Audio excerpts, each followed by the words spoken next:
voudrais vous accueillir et vous souhaiter la bienvenue pour cette nouvelle conférence qui est aujourd'hui une table ronde organisée par l'UFE Japon.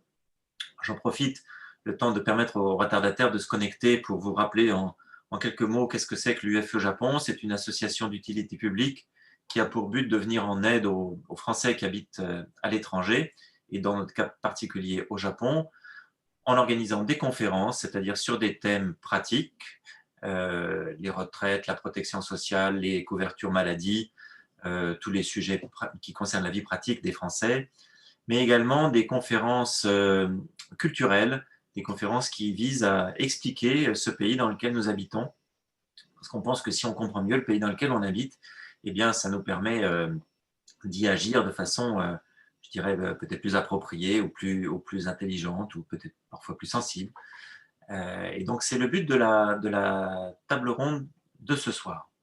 Alors, avant de vous présenter les conférenciers, juste un mot, j'en profite pour vous rappeler que vous pouvez devenir adhérent de l'UFE Japon, que ça va nous aider à couvrir nos frais de fonctionnement et à poursuivre nos conférences. Nous en organisons une tous les mois. La prochaine sera au mois d'avril, le 22 avril, le jour où nous aurons notre assemblée générale, et nous aurons ce jour-là une conférence sur le cinéma japonais. Alors aujourd'hui, c'est un retour en arrière hein, pour tous ceux qui ont vécu au Japon, soit qui y sont encore, comme moi-même, comme Pierre Mustière et la plupart des autres membres du conseil de l'UFE Japon, ou certains qui sont connectés depuis la France ou qui vont se connecter depuis la France en regardant après sur YouTube la rediffusion de cette vidéo. De nombreuses personnes ont vécu ces événements de mars 2011, 14h46, ce grand tremblement de terre. On avait vécu au départ la secousse hein, pour ceux qui habitaient Tokyo, et on a compris que plusieurs heures plus tard, en fait, l'ampleur de ce qui s'était passé, non pas à Tokyo, mais en fait dans le Tohoku, hein, dans la partie du nord-est du Japon. Et c'est en fait une crise à multi-étapes hein, qui s'est déroulée. On a eu d'abord le choc de la secousse, tout le monde se demandait ce qui s'était passé, est-ce que ça allait s'arrêter. On a tous des souvenirs très très forts des quelques minutes, puisque ça a duré quelques minutes de cette secousse. On a tous après des souvenirs de la panique, à la fois la panique générale et la panique contenue que c'était que de vivre à Tokyo, hein, les gens qui rentraient chez eux, le métro qui était arrêté, les trains qui étaient bloqués, tout le monde qui rentrait à pied, les marchands de vélos qui étaient dévalisés, les enfants à chercher au lycée français et on n'arrivait pas à communiquer parce que les téléphones portables étaient tous saturés et donc on ne savait pas comment faire. Mais en même temps, on se rendait bien compte quand même qu'à Tokyo, il n'y avait pas de dégâts, il n'y avait pas d'immeubles par terre, il n'y avait personne de blessé.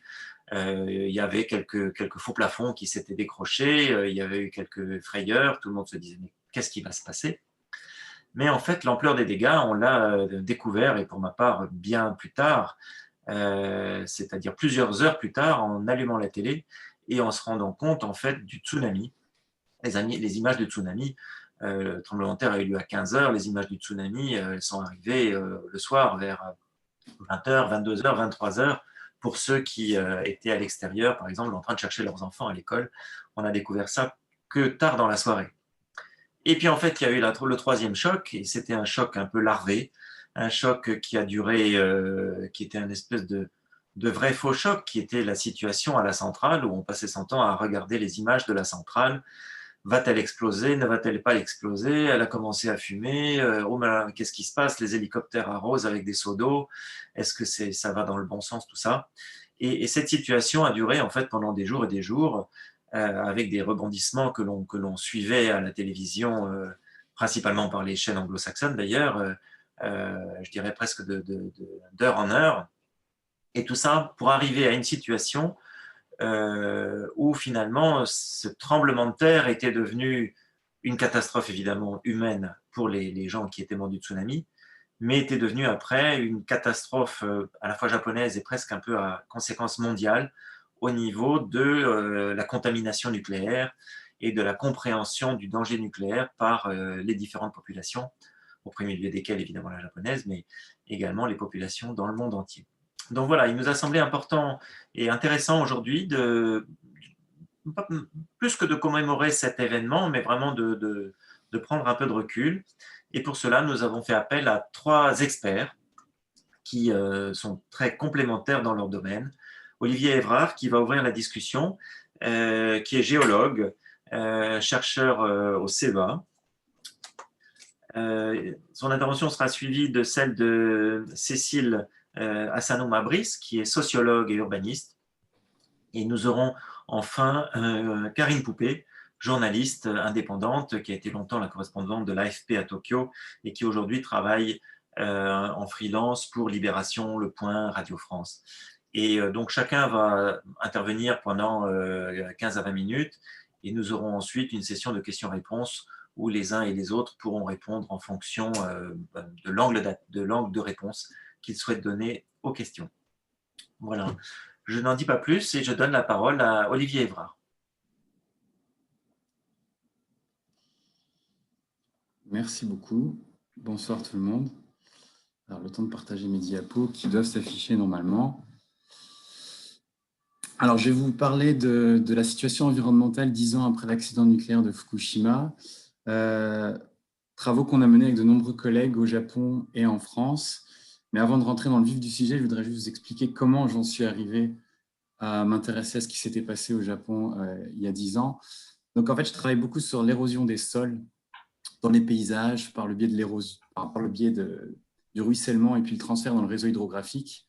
Et pour étudier ces phénomènes, on utilise notamment des marqueurs radioactifs, naturels ou artificiels, qui sont dans l'environnement, et notamment le césium-137, dont on a beaucoup parlé après mars 2011. Pourquoi ?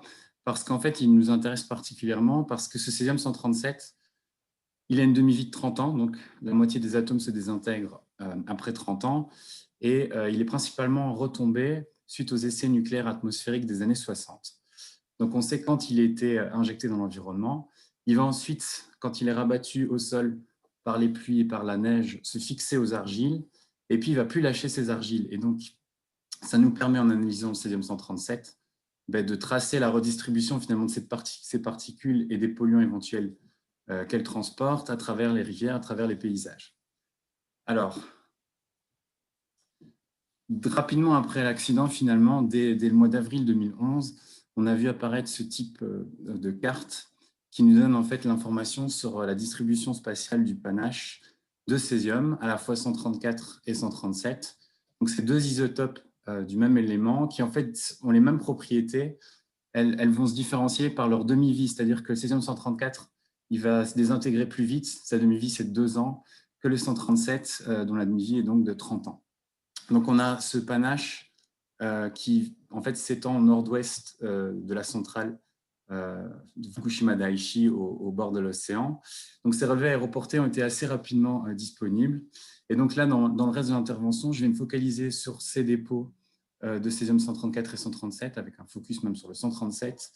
On sait qu'il y a eu d'autres isotopes radioactifs qui ont été émis lors de l'accident, notamment l'iode 131, mais lui, il a une demi-vie assez courte, de 8 jours, et donc il avait disparu la première fois que je me suis rendu au Japon en octobre 2011. Alors l'idée qu'on avait en fait, et pour laquelle on a collaboré tout de suite avec les collègues japonais, c'était de se dire que ces retombées et ce panache, il s'était en fait déposé au niveau de paysages montagneux assez recouverts de forêts. Et on sait qu'il y a pas mal de typhons et d'événements pluviométriques intenses qui frappent cette région du nord-est du Japon. Et donc l'idée, c'est de se dire, OK, on a une info sur le panache initial de césium, mais ne va-t-il pas être amené à être redistribué par ces événements pluvieux dans ces paysages montagneux dans la région du nord-est du Japon? Et donc l'idée, c'était justement d'investiguer rapidement après l'accident le cheminement de cette particule contaminée au césium dans les paysages, à travers les forêts, mais aussi les zones cultivées, avec des rizières, mais pas uniquement, et puis ce qui peut se passer tout au long de leur cheminement jusqu'à l'océan Pacifique. Alors en 2011, on a mené une première campagne de terrain assez exploratoire dans des conditions qui étaient assez particulières, avec des radiamètres, parce qu'on ne savait pas trop non plus dans quelle zone on mettait les pieds, avec nos collègues de l'université de Tsukuba. Et donc, vous voyez, donc là, on a la centrale, bien sûr, au bord de l'océan. On voit bien ce panache qui vient, en fait, finalement lécher chaîne de montagnes côtières avec toute une série, en fait, les traits noirs, ce sont les bassins versants des rivières qui drainent le Panache. Il y a toute une série de petits fleuves côtiers, d'une part, et puis il y a le grand fleuve Aboukuma dans la partie centrale, d'autre part. Et donc, on s'est assez rapidement intéressé, en fait, au dépôt de crues, parce qu'en 2011, il y a eu un typhon assez marqué en septembre qui s'appelait Roké et qui avait conduit à pas mal d'érosion et de débordements de cours d'eau dans la zone. Nos collègues japonais avaient installé des stations de suivi en rivière permanentes qui ont été emportées par le typhon et donc on s'est rabattu sur ces dépôts de crues. Et finalement, c'est une stratégie qu'on a suivie depuis lors pour pouvoir justement cartographier l'évolution de la redistribution des matières contaminées émises par l'accident de Fukushima. Alors, on a des niveaux qui étaient assez élevés dans les rivières côtières. Dans la partie centrale de la Bukuma, là, c'est les diagrammes en bâtonnet. C'est en fait ce sont des données du ministère de l'Environnement japonais où en fait, on s'est rendu compte que le principal bâtonnet que vous voyez s'afficher partout, c'est celui en vert qui correspond au relevé de septembre 2011 et donc au typhon Roké. Et donc, dans ces zones qui sont davantage urbanisées, on s'est rendu compte qu'il y avait un lessivage assez rapide et massif des matières contaminées via le réseau hydrographique, alors que c'était plus lent dans les régions davantage boisées et cultivées le long de l'océan. Donc, ce qu'on a fait, c'est qu'on a répété finalement ces suivis en prélevant des matières déposées par les cours d'eau lors des crues, en vérifiant aussi les débits doses radioactifs émis au niveau de ces zones. Et on a pu mener 16 campagnes de terrain donc depuis fin 2011. Donc, l'idée, c'était de s'y rendre alors, au début 2 fois par an, après les crues qui interviennent souvent au printemps, avec ou sans fonte des neiges, ça dépend un peu des années. Et puis surtout après la saison des typhons qui se termine en général mi-octobre, donc fin octobre, début novembre, et de répéter ces échantillonnages au niveau des points que vous voyez en vert sur la carte à gauche. Donc on couvrait assez bien la zone du panache principal. Alors, les typhons, donc on savait au départ qu'il y avait potentiellement des typhons qui affectaient la zone, mais on se doute que la trajectoire de ces typhons va évoluer et qu'ils ne vont pas nécessairement arroser la région de Fukushima. Mais malgré tout, en bas, c'est un diagramme où vous voyez finalement toutes les tempêtes tropicales ou les typhons qui ont affecté la zone entre l'accident à gauche en 2011 et puis le dernier typhon marquant qui s'est produit l'année dernière, en octobre, c'est Agibis, en 2019. On a finalement eu en moyenne 2 tempêtes tropicales ou typhons chaque année dans la zone, ce qui est plus que ce à quoi je m'attendais personnellement. Et donc, on a quand même, notamment dans le cas d'Agibis, on a des cumuls de pluie qui sont très importants, plusieurs centaines de millimètres de pluie, donc qui sont vraiment comparables à ce qu'on observe notamment lors d'un événement Cévenol en France. Donc là, typiquement à Agibis, certaines zones ont été touchées par plus de 450 mm de pluie en 24 heures et ça a généré les dégâts qu'on voit sur les photos en haut.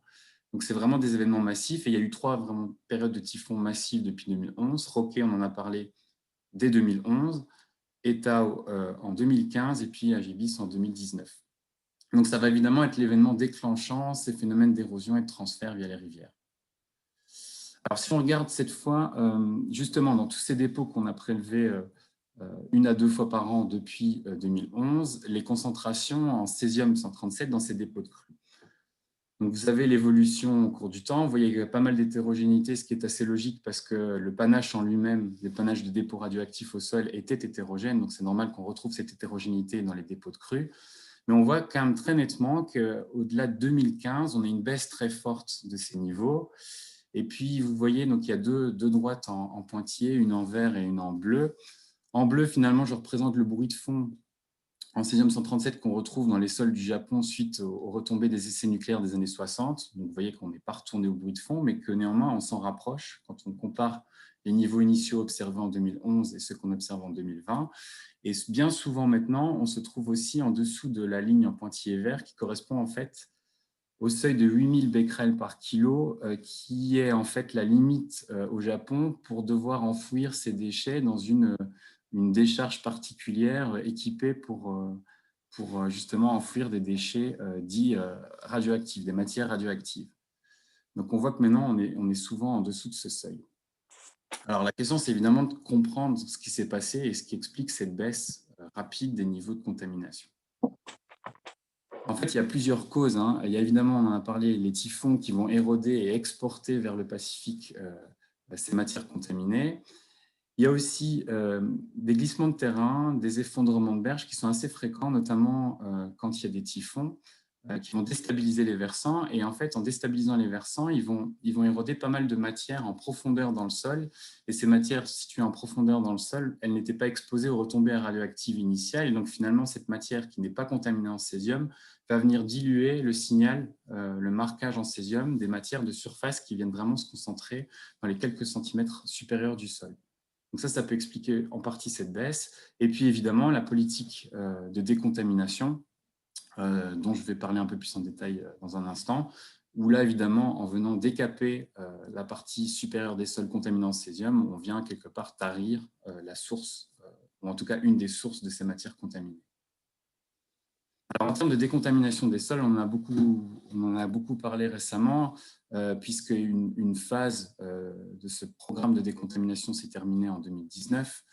En fait, vous voyez sur la carte de gauche, il y a eu un zonage, enfin, il y a eu pas mal de zonages qui ont beaucoup évolué au cours du temps, et notamment ce zonage avec les zones qu'ils ont appelées ICA et SDZ. SDZ, c'est vraiment une zone de décontamination spéciale qui correspond finalement au panache, la partie la plus contaminée du panache de dépôts radioactifs au sol, où il y a eu des mesures très invasives de décontamination qui ont été mises en place. Et puis, vous avez quand même une surface non négligeable de zones en gris sur la carte de gauche qui correspondent à des zones de suivi intensif où c'est les communes qui étaient en charge de la décontamination qui a souvent été moins invasive, alors que dans la zone en rouge, les SDZ, c'était le gouvernement japonais lui-même qui était en charge des travaux de décontamination, mais toute cette zone a néanmoins également fait l'objet de mesures de décontamination.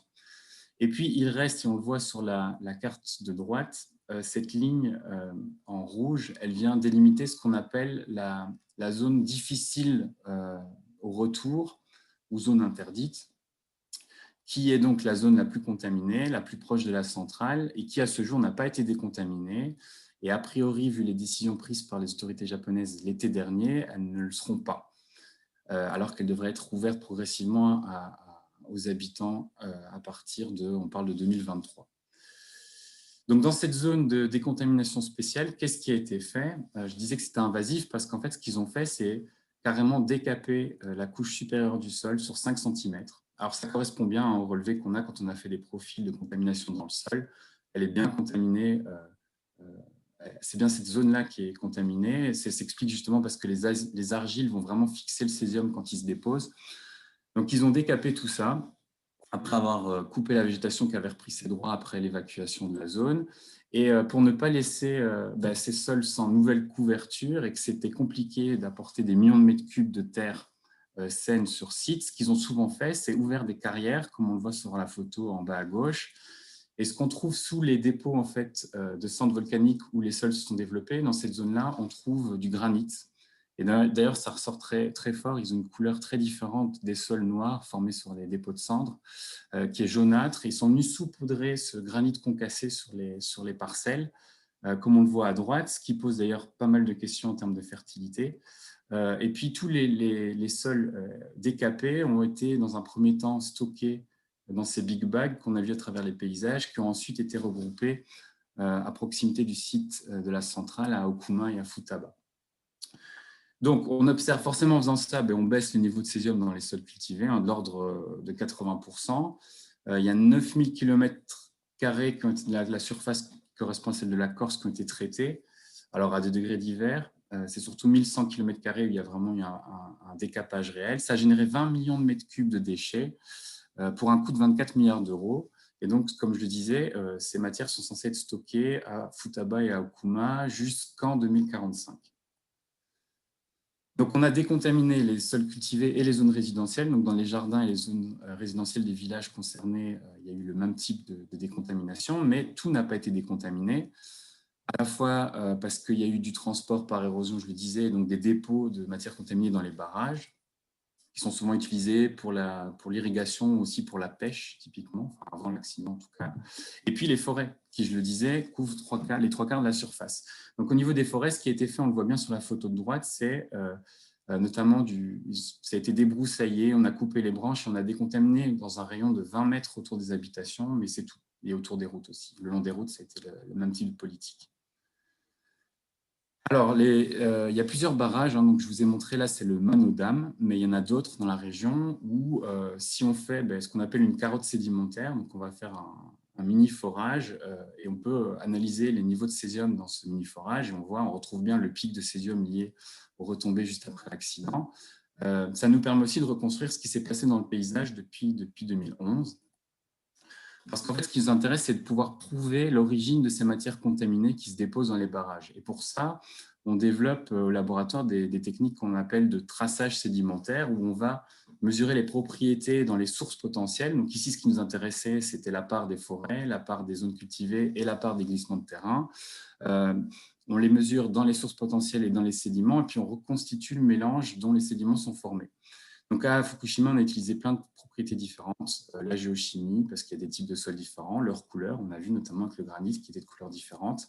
On a regardé aussi l'ADN des plantes qui se dégradent et qui se fixent aux argiles comme le césium le fait. Et en faisant en mettant en place ce type de technique, on arrive notamment à partir du forage qu'on a fait dans le barrage de la rivière Mano, à prouver qu'il y a la moitié plus ou moins des sédiments qui venaient des zones cultivées, alors elles couvrent de l'ordre de 10-15% du paysage. Les forêts qui couvrent les 3/4 du paysage apportent malgré tout un petit tiers ou un gros quart des matières contaminées, et les glissements de terrain, le dernier quart. Donc ça nous permet de montrer que on comprend aussi pourquoi les niveaux ont baissé, puisque les zones contaminées et les zones cultivées constituaient la première source, même si des sédiments contaminés peuvent toujours provenir des forêts à l'avenir. Alors, quelques mots justement sur ce qui se passe en forêt. Donc le cycle des radionucléides en forêt est assez différent de ce qui se passe dans les zones cultivées, et tout dépend évidemment du type de forêt que l'on a. Donc si c'est des feuillus ou des conifères, déjà en mars 2011, ils avaient des aiguilles, si on parle des conifères, alors que les feuillus avaient perdu leurs feuilles. Et donc il y a eu pas mal de transferts sur la litière qui s'étaient déposés l'automne précédent. Mais ce qu'on peut dire de manière générale, c'est que c'est le graphique de droite, vous voyez finalement que le pourcentage du césium qu'il y a dans la forêt, il se retrouve dans la couche sol, c'est-à-dire que tout ou pratiquement maintenant a été transféré depuis la litière, depuis le tronc, depuis la canopée, jusqu'à l'horizon minéral superficiel du sol, tant sous les cèdres que sous les feuillus, ce qui pose pas mal de problèmes. Donc, avant l'accident, la préfecture de Fukushima était la 3e en termes d'exploitation économique des produits de la forêt, et en tout cas dans la zone touchée par les retombées, ce n'est plus possible puisqu'on dépasse, y compris dans les troncs et dans le bois, on dépasse les seuils qui sont de 50 becquerels de césium par kilo. On les dépasse parce que quand bien même le césium a été transféré et s'est concentré dans la couche de sol minéral de la forêt, via le transfert racinaire, il y a une partie de ce césium qui repart vers l'arbre. Donc ça, c'est un point d'attention important pour l'avenir. On s'est aussi intéressé, parce qu'on a beaucoup travaillé sur le césium, mais il y a quand même eu d'autres isotopes qui ont été émis. J'ai parlé de l'iode qui avait une période très courte tout à l'heure, mais il y a aussi d'autres isotopes, notamment ceux du plutonium, qui, eux, peuvent avoir au contraire une période très longue. Le plutonium 239, typiquement, il a une période qui est de 24 000 ans. Donc, par contre, ils ont été émis en très faible quantité, mais ils ont bien été émis par l'accident de Fukushima. Et ça, on peut le prouver en regardant la signature isotopique du plutonium. Donc, sur ce graphique, vous avez la signature isotopique en plutonium, à la fois dans les retombées globales des essais nucléaires des années 60, tout en bas, et puis la signature des émissions pures, disons, de Fukushima, elle est tout en haut. Et en fait, si on prend les sédiments, si on analyse des sédiments qu'on a prévus dans les rivières qui drainent le Panache, on voit bien qu'on a un mélange entre ces deux sources. Donc, on a des concentrations qui sont du même ordre que celles qu'il y avait après les retombées des essais nucléaires atmosphériques, mais la signature isotopique a changé. Et donc, ce marquage sous la forme de microparticules, il va être présent pendant un moment. Donc, à des niveaux très faibles, mais présent malgré tout. Dans les défis qu'il y a pour l'avenir, on se pose évidemment pas mal de questions sur la reprise agricole, notamment parce que l'ajout de cette couche de granit concassé pose des questions en termes de fertilité des sols. Et puis, en termes de... Donc, maintenant, tout a été remélangé et c'est censé être remis en culture si les agriculteurs reviennent. La question qui se pose, c'est aussi le type de culture qui sera replanté. Est-ce qu'on replante des cultures alimentaires, type riz ou sarrasin, telles qu'il y avait avant, ou des cultures plutôt non alimentaires? Ici, une photo de fleurs, notamment dans le village d'Itate. Pourquoi? Parce qu'il y a évidemment aussi pas mal d'appréhension, ou au contraire des gens qui veulent consommer des produits de Fukushima pour aider les populations locales. Et là, on a des collègues de l'Université de Tokyo qui ont analysé pas mal de denrées alimentaires qu'ils ont achetées dans des supermarchés ou en ligne en 2016. Et finalement, alors, ils ont testé plein de types d'aliments différents, mais tout est en dessous des normes officielles, à l'exception des champignons, qu'on sait comme pompant de manière privilégiée le césium du sol. Et donc, c'est dans ce type d'aliments qu'on peut encore retrouver du césium. Dans le reste des aliments, ils n'ont pas trouvé de concentration supérieure aux normes en vigueur au Japon. Et puis, il faut évidemment parler du poisson. Alors, ça, c'est des données à la fois de la préfecture et de TEPCO au niveau du port, donc de contamination en césium dans les poissons prélevés au large des côtes de Fukushima depuis 2011 jusqu'à 2019, 2020, 2021. Et on voit que si au début, 50% des poissons dépassaient les 100 becquerels par kilo réglementaire, aujourd'hui, ils ne dépassent que très rarement cette norme, tant au niveau du port de la centrale qu'au-delà. Et les seuls dépassements qu'on observe parfois, c'est notamment au niveau des sébastes, qui sont des espèces carnivores et qui sont connues pour bioaccumuler assez bien le césium et les contaminants en général. Donc, si on conclut, on voit que depuis le dépôt de ce panache initial sur les sols, il y a eu pas mal de transferts via les rivières, notamment lors des typhons, jusqu'à l'océan Pacifique. Il y a eu une impressionnante campagne de décontamination des sols cultivés qui, on l'a montré, constituait la principale source de contamination rivière, qui ont été décapées. Donc, ce faisant, on a diminué les niveaux de radioactivité dans les rivières et dans les sols. Mais ça pose quand même pas mal de questions sur le devenir des radionucléides résiduels, notamment provenant des forêts dans les années qui viennent, en fonction évidemment de la reprise d'activité dans la zone et du retour de population ou pas. Et justement, c'est là-dessus que je vais clore mon intervention et passer la main à Cécile, avec qui on travaille justement dans le cadre de Mitate Lab, voulu par le CNRS, pour justement croiser nos regards, à la fois en sciences de l'environnement, en sciences humaines et sociales, sur cette situation à Fukushima. Merci.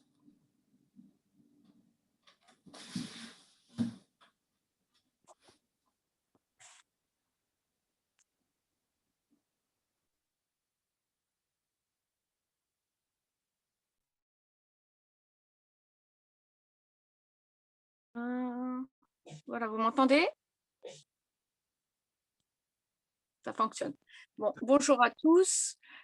Donc moi, mon nom est Cécile Assanouma-Briche. Je suis spécialisée en sociologie urbaine, chercheur au CNRS. Il se trouve que je viens juste publier un ouvrage qui recouvre la gestion qui a eu lieu sur Fukushima, 10 ans après, sociologie d'un désastre, aux éditions de la Maison des sciences de l'homme. Slide suivante, s'il vous plaît. Donc moi, je vais vous parler de tout ce qui concerne la population, de la politique du retour et du logement, du relogement, de l'évacuation, etc., qui a suivi cet accident nucléaire.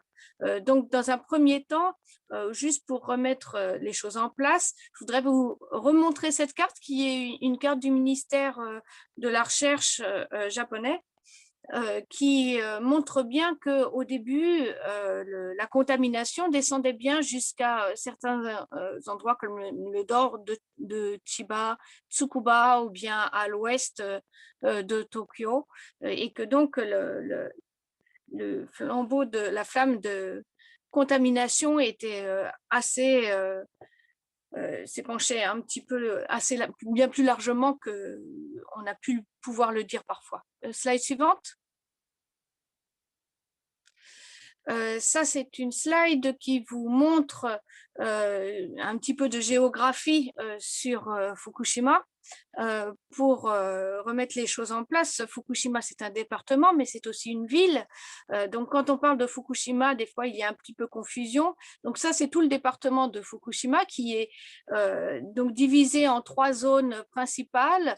Tout à l'ouest, on a Aizu-Chiho, au centre Nakadori, et puis à l'est, Hamadori, qui est évidemment la plus touchée par les retombées nucléaires.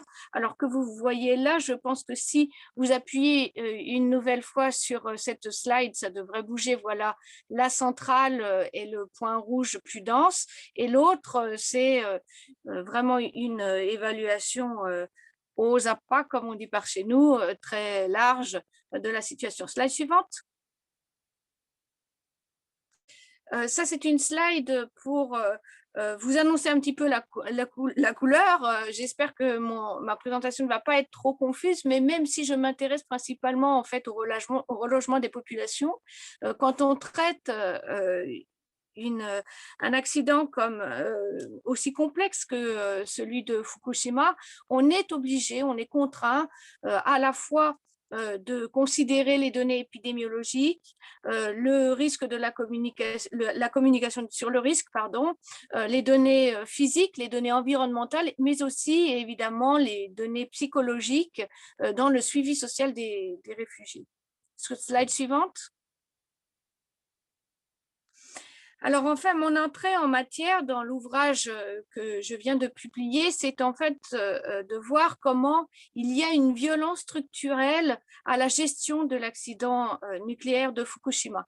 Alors, ce terme de violence structurelle, il a en fait été produit par un monsieur qui s'appelle Galtung dans un domaine des sciences qu'on appelle les Peace Studies, et il a défini un certain nombre d'externalités selon lesquels un état de paix va pouvoir être respecté. Il se trouve qu'avec cet accident nucléaire, toutes les externalités qu'il a définies ne vont plus tenir le rôle qu'elles auraient dû tenir. C'est par exemple le cas de la nature qui est ici atteinte par la pollution radioactive.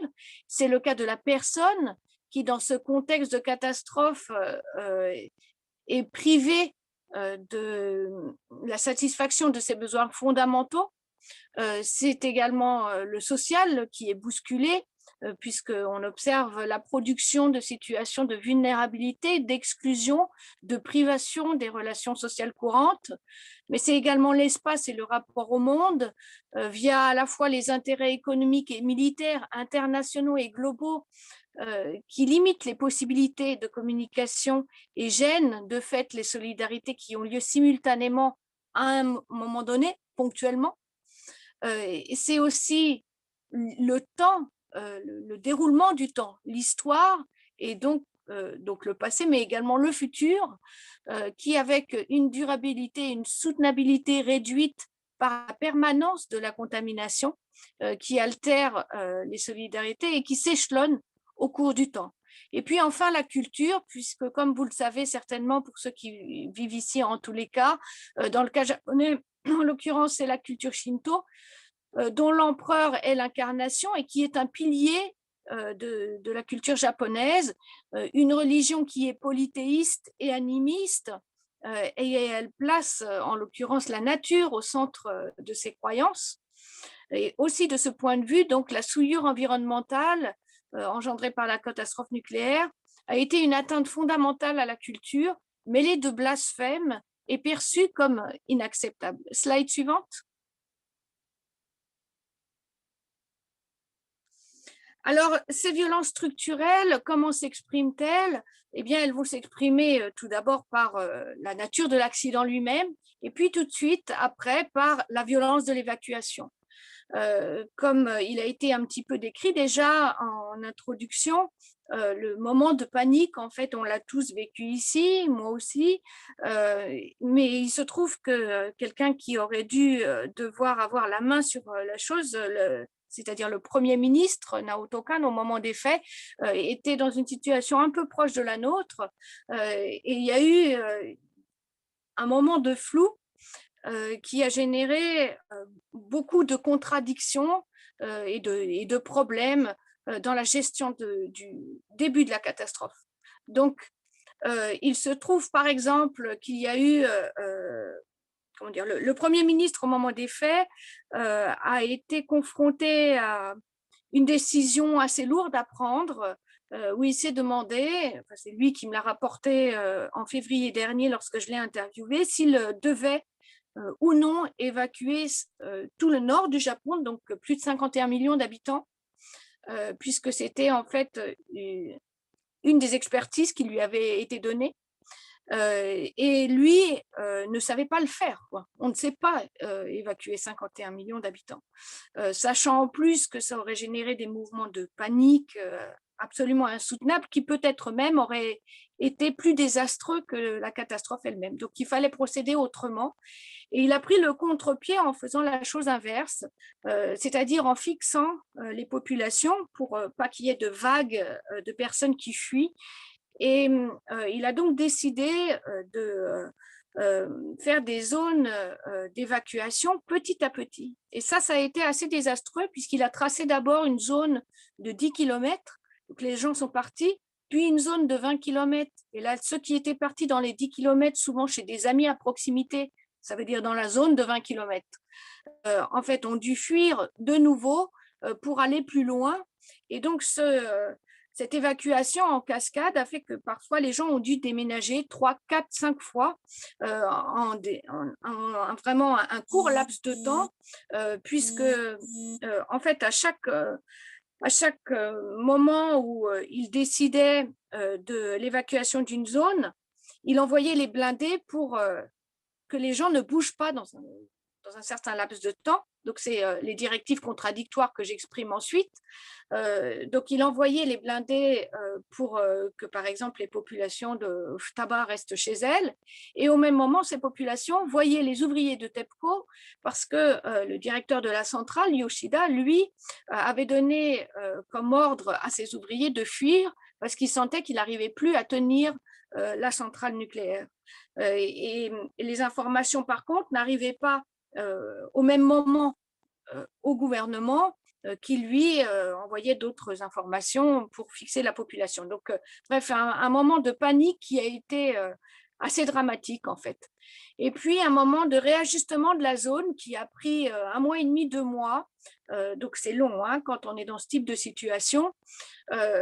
Où on est passé d'abord à 12 communes, puis on a enlevé la petite commune de Hirono au sud, et on est passé cette fois à 11 communes qui représentent 1100 km², qui ont été réduites comme une peau de chagrin à partir de 2017 à 300 km² et qui se réduisent encore petit à petit, puisque les jours derniers, il y a des bouts qui ont été récemment ouverts. Le slide suivante, s'il vous plaît. Alors ça, c'est une carte qui vous montre où les réfugiés se sont d'abord installés. Ces réfugiés qu'on a évalués à 160 000 personnes, ça ce sont les chiffres officiels, 100 000 personnes déplacées à l'intérieur du département, 60 000 à l'extérieur du département. Alors, ce qu'il faut bien savoir, c'est que pour être enregistré dans ces chiffres officiels, il fallait en fait se rendre à la préfecture. Et comme la plupart des gens ne savaient pas si elles pourraient rentrer ou pas et souhaitaient évidemment pouvoir rentrer chez elles dans un premier temps en tous les cas, elles ne se sont pas enregistrées sur la liste à la préfecture. Donc, ce chiffre, il est complètement faussé. On peut certainement le doubler, mais en tous les cas, ça nous donne un ordre de grandeur. On voit que la majorité des personnes se sont réfugiées dans la commune d'à côté, à Yamagata, justement parce que certaines d'entre elles faisaient l'aller-retour d'abord pour continuer à travailler et pour ne pas perdre leur emploi, et puis pour voir si elles pourraient rentrer dans leur résidence à proximité et pour continuer à prendre soin d'une partie de leur famille. Slide suivante, s'il vous plaît. Ensuite, ça a été la violence du relogement. Slide suivante. Alors ça, c'est une carte aussi du ministère de la Recherche qui montre donc les retombées que j'ai utilisées. Slide suivante. Pour localiser la construction des logements provisoires. Et là, vous pouvez voir qu'en fait, une grande partie de ces logements ont été construits en fait sur des zones qui étaient partiellement contaminées. Et alors, ça a été expliqué ensuite par les différents ministères qui s'occupaient l'un de la répartition environnementale et de l'élaboration des cartes, et l'autre de la construction des logements provisoires et qui ne se sont pas consultés, qui ne se sont pas échangés les informations. Alors, c'est la raison qui a été officiellement donnée. Et puis, il y en a une autre, évidemment, qui est la même que ce que l'on a observé tout à l'heure, c'est-à-dire la volonté de fixer les populations à proximité de leur lieu d'habitat d'origine. Slide suivante. Alors, ces logements provisoires, comme vous pouvez le voir ici, ont été, pour la grande majorité d'entre eux, construits sur des parkings. Slide suivante. Sans isolation, évidemment, mais avec néanmoins ce qu'il faut pour vivre à l'intérieur, c'est-à-dire avec une kitchenette, une salle de bain et puis une petite salle où on peut, qui ressemble un peu à une salle à manger, si vous voulez, mais c'est vraiment minuscule. Hein. Donc, on est dans des surfaces de 20 mètres carrés pour une personne. Et ces gens qui, en fait, étaient pour une partie d'entre eux des fermiers, et en tous les cas qui habitaient dans de très vastes maisons, soit au milieu de la forêt, soit dans des zones semi-urbaines, eh bien, ils vont se retrouver dans des cités de logements provisoires très ténues, très denses, et dans des cités de logements provisoires qui vont durer dans le temps, puisqu'au lieu de durer 2 à 4 ans, ce qui était prévu initialement, certains y sont restés jusqu'en 2017-2018. 2017, c'est la fermeture officielle, et puis il y a eu des rallonges jusqu'à 2018 en fait, et là, toutes les cités de logement ont progressivement été détruites. Il n'en reste plus aujourd'hui. Donc, des situations assez difficiles à vivre pour les gens qui vivaient là et qui avaient l'habitude de travailler la terre. Imaginez-vous pendant plusieurs années être dans des lieux aussi confinés. Donc, les familles avec enfants sont parties assez rapidement, en fait. Slide suivante. Donc, avec un taux de stress assez important. Oui, slide suivante, merci. Ensuite, ça a été la violence du statut qui est venue se rajouter aux autres couches de violence, puisque tous ceux qui se trouvaient dans la zone des 11 communes, donc c'est la zone évacuée, donc ont eu le statut d'évacués et eux ont eu le remboursement de leurs biens pour ceux qui étaient propriétaires, mais pour ceux qui étaient locataires, ça a été beaucoup plus difficile à défendre. Et puis, il y a eu tous ceux qui étaient à l'extérieur, notamment sur les zones en grise qu'a montré Olivier tout à l'heure, ou bien sur les zones bleu clair que j'ai pu vous montrer sur la première carte. Donc, ça veut dire qu'ils étaient aussi dans des communes qui étaient contaminées, moins fortement, mais tout de même contaminées, et qui ont décidé de partir. Et eux, on les a affublés du terme de réfugiés volontaires, alors qu'évidemment, c'est rarement volontaire lorsqu'on est réfugié après un accident nucléaire, mais en tous les cas, c'est comme ça qu'ils ont été présentés, et ça a généré beaucoup de problèmes puisqu'ils ont dû défendre souvent par la voie juridique leur droit au refuge, et ils ont parfois gagné, parfois non, et donc ça a généré des indemnisations très disparates qui ont été à l'origine de fortes jalousies entre les uns et les autres, et qui va engendrer en fait des processus de discrimination, de rejet important de la part de la population des communes d'accueil, et puis entre eux. C'est-à-dire que lorsqu'ils reviennent aujourd'hui pour une partie d'entre eux, ce que je vais vous montrer tout à l'heure, eh bien, le fait qu'il y ait ces histoires d'indemnisation pour certains, pas pour d'autres, ça va générer des querelles entre voisins, et les gens ne se parlent pas, d'une part. Et puis, par ailleurs, plutôt en fait que d'accompagner réellement le refuge et de permettre aux victimes de se réinstaller ailleurs, puisque 10 ans, ma foi, on peut estimer que ce n'est plus du refuge, mais que les gens ont déménagé. En tous les cas, c'est comme ça que les familles avec enfants le perçoivent, puisque 10 ans, c'est un cycle scolaire qui équivaut à l'école maternelle plus à l'école primaire. Donc, les gens ont déménagé. Et donc, plutôt que d'accompagner cette réinstallation, on va laisser les gens en situation d'attente, de suspens, on va les laisser en suspens, et on va alimenter en fait les situations de syndrome post-traumatique qu'a déterminé par ces enquêtes le professeur Tsuchiuchi de l'université de Waseda, pardon. il fait partie aussi de Mittate Lab, c'est pour ça que je tenais à le citer. En 2017, le gouvernement va décider de couper les aides au logement et de rouvrir progressivement la zone d'évacuation. Donc, c'est le début de la destruction progressive des cités de logement provisoire dont je parlais tout à l'heure. Et puis, c'est aussi donc la coupure du soutien, du peu de soutien qu'il y avait aux réfugiés. Slide suivante. Alors, une autre violence, je vais passer assez rapidement dessus puisque Olivier en a parlé assez longuement et précisément, c'est la violence de la politique de décontamination. Hein. On se souvient de ces paysages de sacs de terre contaminés à perte de vue. Donc, ça a été, qui ont été d'abord déposés un peu de ci, de là à travers le paysage sur 114 000 sites. C'était énorme. Donc, tous ceux qui ont été mesurés en deçà de 8 000 becquerels par kilo ont aujourd'hui, sont en cours de réutilisation dans les travaux divers et variés. Et ceux qui sont au-dessus sont stockés dans trois centres de stockage. Slide suivante. La décontamination, ça a aussi correspondu à une partie de destruction du paysage qui va faire en sorte que lorsque les personnes rentrent, elles ne se retrouvent pas dans le paysage dans lequel elles ont été. Slide suivante. Une autre violence, c'est donc liée à ce que je disais tout juste précédemment, c'est la violence de l'appel au retour qui a été permanent dans la politique du gouvernement. Slide suivante. Et c'est passé notamment par la communication du risque et par un budget assez énorme qui a été voté en 2014, donc un an après l'élection de Shinzo Abe en 2013 et avec son fameux Fukushima is under control. On rappelle que cette élection a eu lieu avec le plus fort taux d'abstention aux élections depuis la Seconde Guerre mondiale, ce qui dénote bien une perte de confiance de la population vis-à-vis de la classe politique, de ses représentants politiques. Et alors, bon, comment va se mettre en place cette communication du risque ?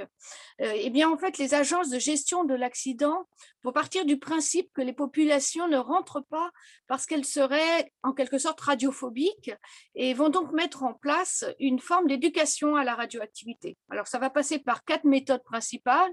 La première, c'est la production de documentation. La seconde, celle de workshops avec la population en petits groupes. La troisième, des séminaires avec des politiques et des institutions locales, et notamment l'Université médicale de Fukushima qui va organiser cette fois des gros séminaires avec des experts internationaux. Et la quatrième, ça va être des numéros verts et des points conseils qui vont être mis en place donc, sur le risque radioactif pour la population. Slide suivante. Alors, il se trouve néanmoins qu'une enquête très récente de l'agence de reconstruction montre que, donc elle a été rendue publique en novembre 2020, c'est extrêmement récent, montre que la population n'a pas l'intention de rentrer très, très majoritairement, à 60-70% des personnes sur l'ensemble des communes. On a une position qui est assez unanime. Alors, slide suivante, s'il vous plaît.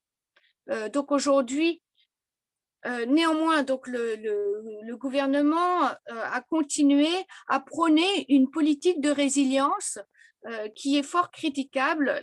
La résilience, qu'est-ce que c'est? Slide suivante. En tous les cas, sur laquelle on peut s'interroger, puisque la résilience, c'est une notion, en fait, un anglicisme qui nous vient du terme resiliency, qui est une notion qui provient de la physique et qui est utilisée pour décrire l'élasticité d'un corps et sa capacité à retrouver sa forme initiale après un choc. Alors, il se trouve qu'une psychologue qui s'appelle Amy Vermeer, qui a introduit donc cette notion en psychologie pour travailler sur les enfants des rues et voir comment ils arrivaient à surmonter ces traumatismes. C'est une notion qui a ensuite été très largement répandue par Boris Cyrulnik, notamment en France, hein, pour les traumatismes d'après-guerre, pour la Seconde Guerre mondiale, je ne reviens pas là-dessus. Et puis, il y a eu une généralisation de l'application de cette notion aux sciences qui s'occupent de la gestion des désastres, afin notamment de déterminer des modèles qui permettraient à nos villes de résister aux différents périls. Alors, le problème ici, c'est que ce qui est prôné, c'est à la fois une résilience du paysage, une résilience urbaine, et puis une résilience de l'histoire de vie, une résilience psychologique, une résilience physique, corporelle, à la radioactivité, etc. Donc, c'est extrêmement complexe de demander et ça pose véritablement des problèmes éthiques à ce que cette résilience puisse avoir lieu. Slide suivante, s'il vous plaît. Et puis, il y a des questions qu'il faut se poser, qui sont fondamentales. C'est qui décide de ce qui doit être rendu résilient et dans quel but, pour qui la résilience est-elle prônée et par qui? Qu'est-ce que ça signifie de proposer la résilience comme outil de la gestion post-accidentelle, alors que les sondages montrent de façon pérenne que les habitants ne souhaitent pas rentrer pour la grande majorité d'entre eux? Et puis, quid de la résilience corporelle à la contamination environnementale, bien qu'elle ait largement baissé? Mais en tous les cas, on n'a pas de certitude sur ce sujet et les épidémiologistes sont en controverse permanente. Slide suivante. Alors, il y a aussi parmi les outils qui ont servi à produire la résilience, les musées de la mémoire. Ces musées de la mémoire qui, eux, qui sont construits exactement à l'endroit où la vague est passée. Ça, c'est un musée qui sont construits un peu partout. En fait, il y en a plusieurs. Moi, j'en ai visité 4 ou 5 dans des communes diverses autour de la centrale. Celui-ci qui vous est présenté dans la photo en haut en gauche, c'est celui de Ftaba, la commune qui accueille donc la centrale nucléaire. Et dans le pays, il se trouve dans le paysage qui est la photo du dessous. Donc, vous voyez qu'on est toujours en travaux avec un paysage qui est à la fois, il y a une seconde digue, là c'est la seconde digue que vous avez sur la photo du dessous. Et puis, il y a une autre digue qui est plus loin. Et puis, entre, il y a une espèce de paysage un peu ruiné. Et au milieu de tout ça, il y a un paysage, il y a un bâtiment qui est flambant neuf, manifestement construit par un architecte de renom. Et quand on rentre à l'intérieur de ce bâtiment, on nous donne, alors je ne sais pas si vous me voyez, parce que au cas où vous me voyez, on nous donne ce type de petit fascicule, en l'occurrence qui s'appelle Yume Dayori, donc on pourrait dire le journal des rêves, hein, c'est comme ça que ça s'appelle, donc on est très très positif. Et dans ce eux aussi prônent bien sûr la résilience. Néanmoins, dans ce petit fascicule, on a des données que je vous présente sur la slide là, qui sont très très précises sur le nombre de décès hein, qui a été produit par les accidents. Hein. Donc, on a un bilan du décès pour le département de Fukushima qui s'élèverait à 4146 personnes.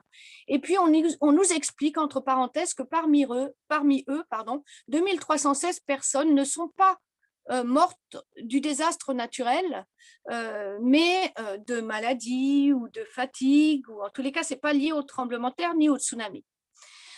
Alors, pour enchaîner très très rapidement sur les conséquences sanitaires, alors ça n'est pas mon sujet, mais en même temps, comme je vous le disais, il faut avoir une idée de ce qui est dit pour pouvoir comprendre l'ensemble de cette question.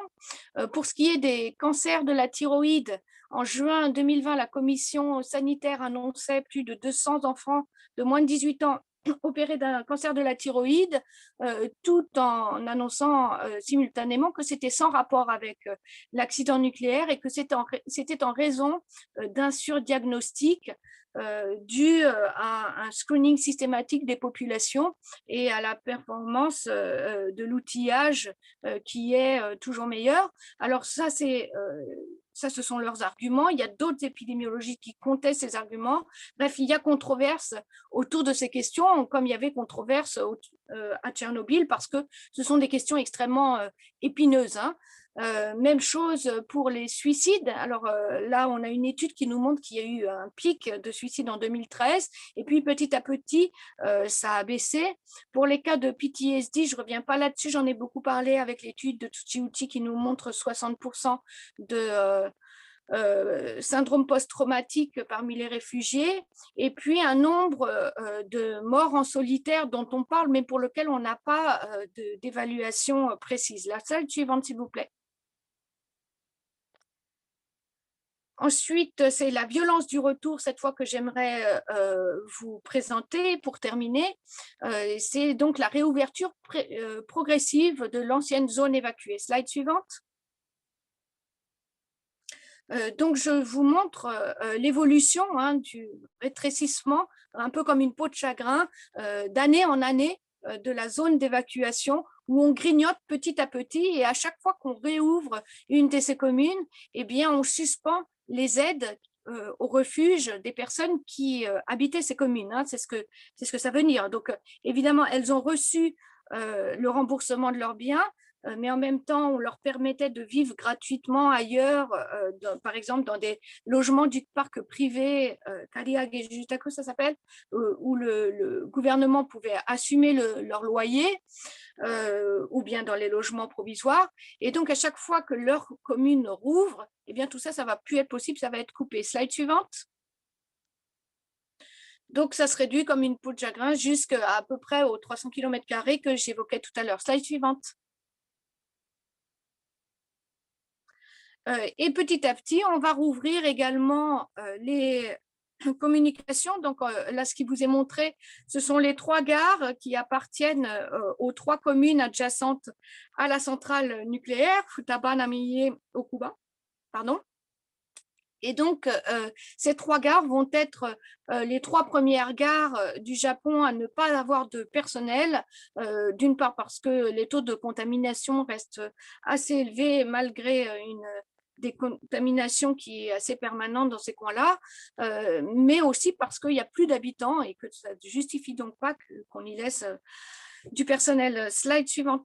C'est là donc que passera le relais des Jeux Olympiques le 25 mars prochain.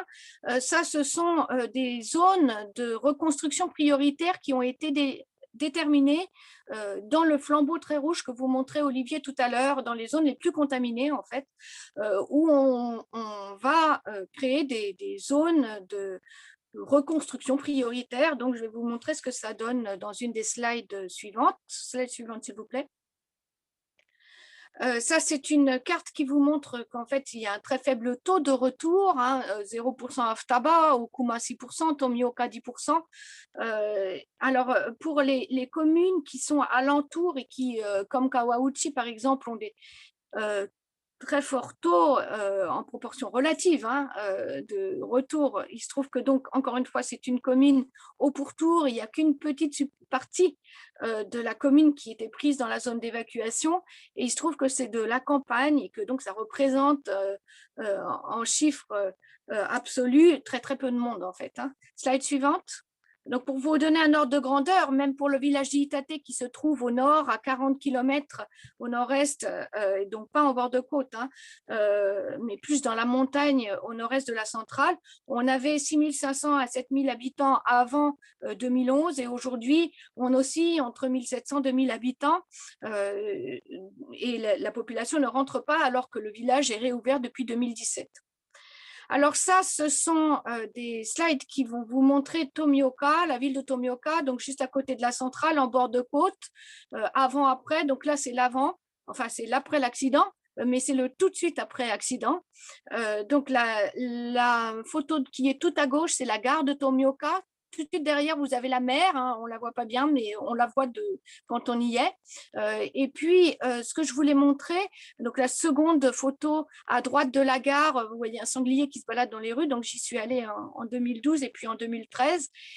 Donc la nature avait un peu repris le droit sur sur cette commune qui a été dévastée à la fois par le tremblement de terre et à la fois par le tsunami, mais on voit tout de même qu'il y avait un tissu urbain qui était assez mixte, avec des petites échoppes, avec des vieilles bâtisses, comme vous le voyez sur la dernière photo, avec une ambiance un peu dans les années 70, dans des petites rues commerçantes. Et puis, slide suivante. Après la reconstruction, Tomioka, ça donne ça. Donc là, c'est les rues que vous venez de voir. Il n'y a plus rien. Tout a été passé au bulldozer et bitumé. Et dans la photo que vous voyez sur la deuxième ligne de photo tout à droite, c'est maintenant donc la gare qui est réouverte avec un petit panneau qui affiche le taux de contamination ambiant. Et donc, il n'y a personne dans les rues. Et à droite, à gauche, on a des petits collectifs et des petites cités de pavillons, tous les mêmes, qui ressemblent un peu en fait à des logements provisoires améliorés, qui sont construits et en rang d'oignons un peu partout. Ça donne un paysage extrêmement austère. Il n'y a plus de commerce, il n'y a plus de services, il n'y a plus que cet hôtel qui a été construit principalement pour accueillir les ouvriers de la reconstruction. Slide suivante. Ça, c'est Ookuma, et donc j'y étais le 9, donc avant-hier, dans la partie qui vient juste d'être réouverte à l'habitat et qui est véritablement en ruine. Donc, c'est les deux lignes de photos qui se trouvent en haut. Donc, on y mesure des hotspots à 5 microsieverts par heure, ce qui reste encore extrêmement élevé. Et puis, tout est en ruine, quoi. Comme vous pouvez le voir, tout est resté comme juste après l'accident. On y a même retrouvé une chaussure avec sa protection pour aller dans la zone évacuée.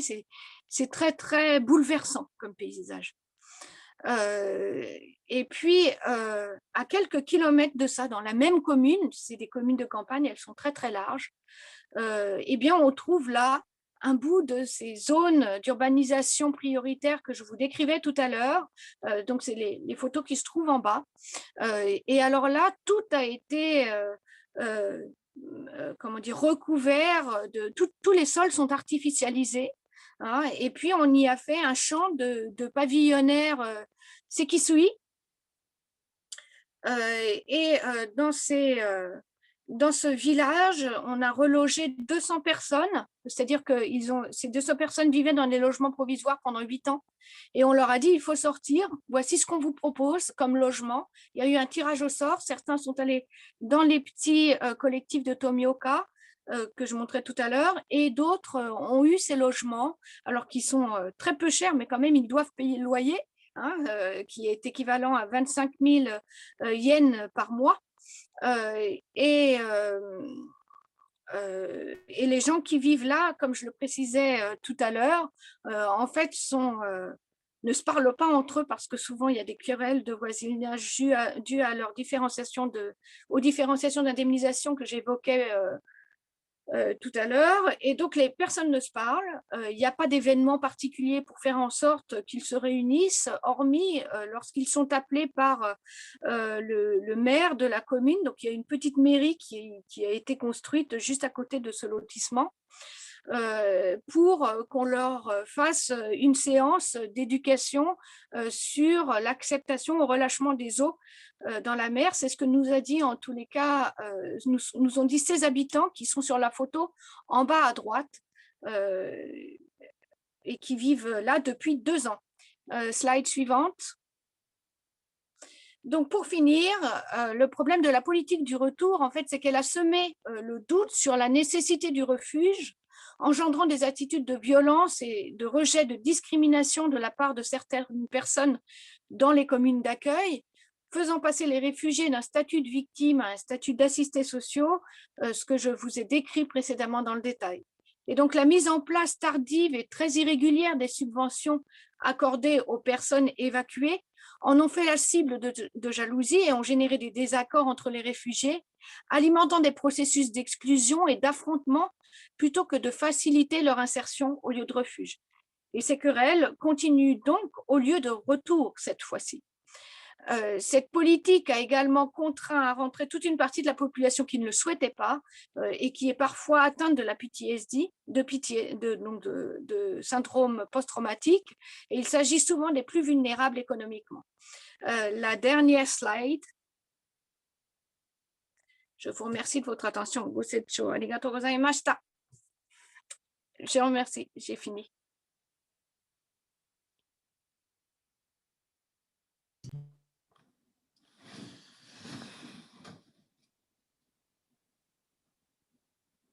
Ah, par contre, votre micro n'est pas branché.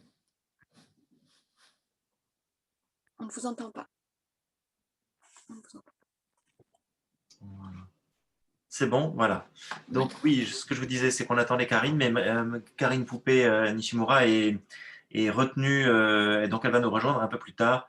Elle est sollicitée par des directs depuis la France, de Radio France, de France Inter, enfin de toutes sortes de personnes qui l'interrogent. Peut-être qu'on aurait dû organiser ces tables rondes hier, en fait. Ça aurait été peut-être plus facile pour les panélistes. Donc, en l'attendant, moi, ce que je vous propose, c'est de voir un petit peu déjà quelles sont les questions qui avaient été posées. Alors, il y a des questions d'ordre plutôt scientifique, donc pour Olivier Évrard, et puis des questions plus liées aux problèmes de population qu'a décrit Cécile. Donc, peut-être je peux vous lire certaines questions. Alors, une question, c'est moi-même qui l'avais posée. Sur les photos, Olivier Évrard, où vous faites des prélèvements de sol, vous ne portez pas de protection particulière. J'étais un peu surpris de ça. Alors, oui, je me rends compte parce qu'on a repris plein de photos sur les 10 ans et effectivement, les premières missions, on était beaucoup plus protégés que ça. Alors, il faut bien se rendre compte que le césium, le principal risque associé au césium, c'est qu'il est irradiant, donc il nous expose à une dose externe. Donc, l'idée, c'est de rester le moins longtemps possible en zone contaminée. Donc et puis de s'éloigner de la source quand c'est possible. Typiquement, on dormait en dehors de la zone contaminée. Mais ce qui se passe, c'est que les débits de dose ont fortement baissé dans la zone qu'on parcourait le plus. Donc, petit à petit, je pense qu'on a pris moins de précautions. Et puis, on s'est habitué aussi. Oui. Donc, au fil des missions, j'avoue qu'on a été moins prudents. Mais l'idée, c'est donc de s'éloigner de la source et de ne pas ingérer les particules. Alors, j'avais une autre question à vous poser. C'était par rapport au seuil. Vous avez indiqué que finalement, sur le plan agricole, on était arrivé à… C'était votre slide où il y avait les champignons et puis les autres produits de la terre, en fait. Donc, vous disiez qu'à l'exception des champignons, on était maintenant partout en deçà des seuils. Alors, moi, je me souviens qu'à l'époque, en fait, les seuils, ils avaient été remontés. Donc, et de façon assez radicale, ça faisait rire personne. Tout à coup, ça n'allait plus. Et puis, on nous a dit non, non, mais ça va bien. Et puis, en fait, entre-temps, ils avaient remonté les seuils. Bon, alors, qu'est-ce qu'il en est des seuils aujourd'hui? Est-ce qu'ils ont rebaissé les seuils? Est-ce que les moi, seuils… j'avais l'impression inverse. J'avais l'impression qu'ils les avaient baissés. Pardon? Il me semblait qu'ils les avaient baissés, que c'était à 500 becquerels par kilo et qu'ils les ont baissés à 100 becquerels par kilo. C'est parce que tu es arrivé en cours de route. Parce que d'abord, ils les ont remontés et ensuite, progressivement, ils les ont baissés. Oui. On a gardé un souvenir un petit peu particulier de cette période où tout simplement, on avait changé les seuils. Bon. Exact. Voilà. Alors sinon, je reprends les… J'ai vu que dans les questions-réponses qui s'affichent au milieu, il y en a, il y a Monsieur Bureau qui pose des questions, à mon avis, qui s'adresse. Ah, voilà. Donc, alors, est-ce que les chiffres des relevés effectués par les organismes gouvernementaux et ceux du LSCE sont similaires? Oui, après, il n'y a pas énormément de mesures en rivière, il y a beaucoup de mesures au niveau des sols. En rivière, des mesures gouvernementales, il n'y en a pas énormément. En tout cas, nous, on les partage au maximum. Et l'idée, c'est justement que tout le monde puisse y avoir accès. Je ne sais pas si j'enchaîne juste sur les 3 petites questions là. Oui, allez-y. La contamination du Pacifique due aux écoulements entre 2011 et 2015-2016 serait-elle semblable à celle qu'entraînerait le déversement des eaux récupérées après refroidissement? Alors, effectivement, il y a eu des transferts indirects par le ruissellement et par les rivières qu'on estime à quelques pourcents des retombées initiales au sol, qui ont surtout été massives donc dans les quelques années qui ont suivi l'accident. Par contre, en fait, les radionuclides en présence dans les eaux stockées, dont on parle beaucoup au niveau de la centrale, et ceux qui transitent dans les rivières sont différents, puisque les eaux de refroidissement sont filtrées. Et en fait, le radionuclide principal qui n'arrive pas à filtrer, c'est le tritium, qu'on ne retrouve pas du tout dans les rivières qu'on étudie. Le césium, en fait, dès qu'il voit une particule, il s'y attache et il ne la lâche plus. Donc, on a vraiment des contaminants différents en présence dans les deux sites.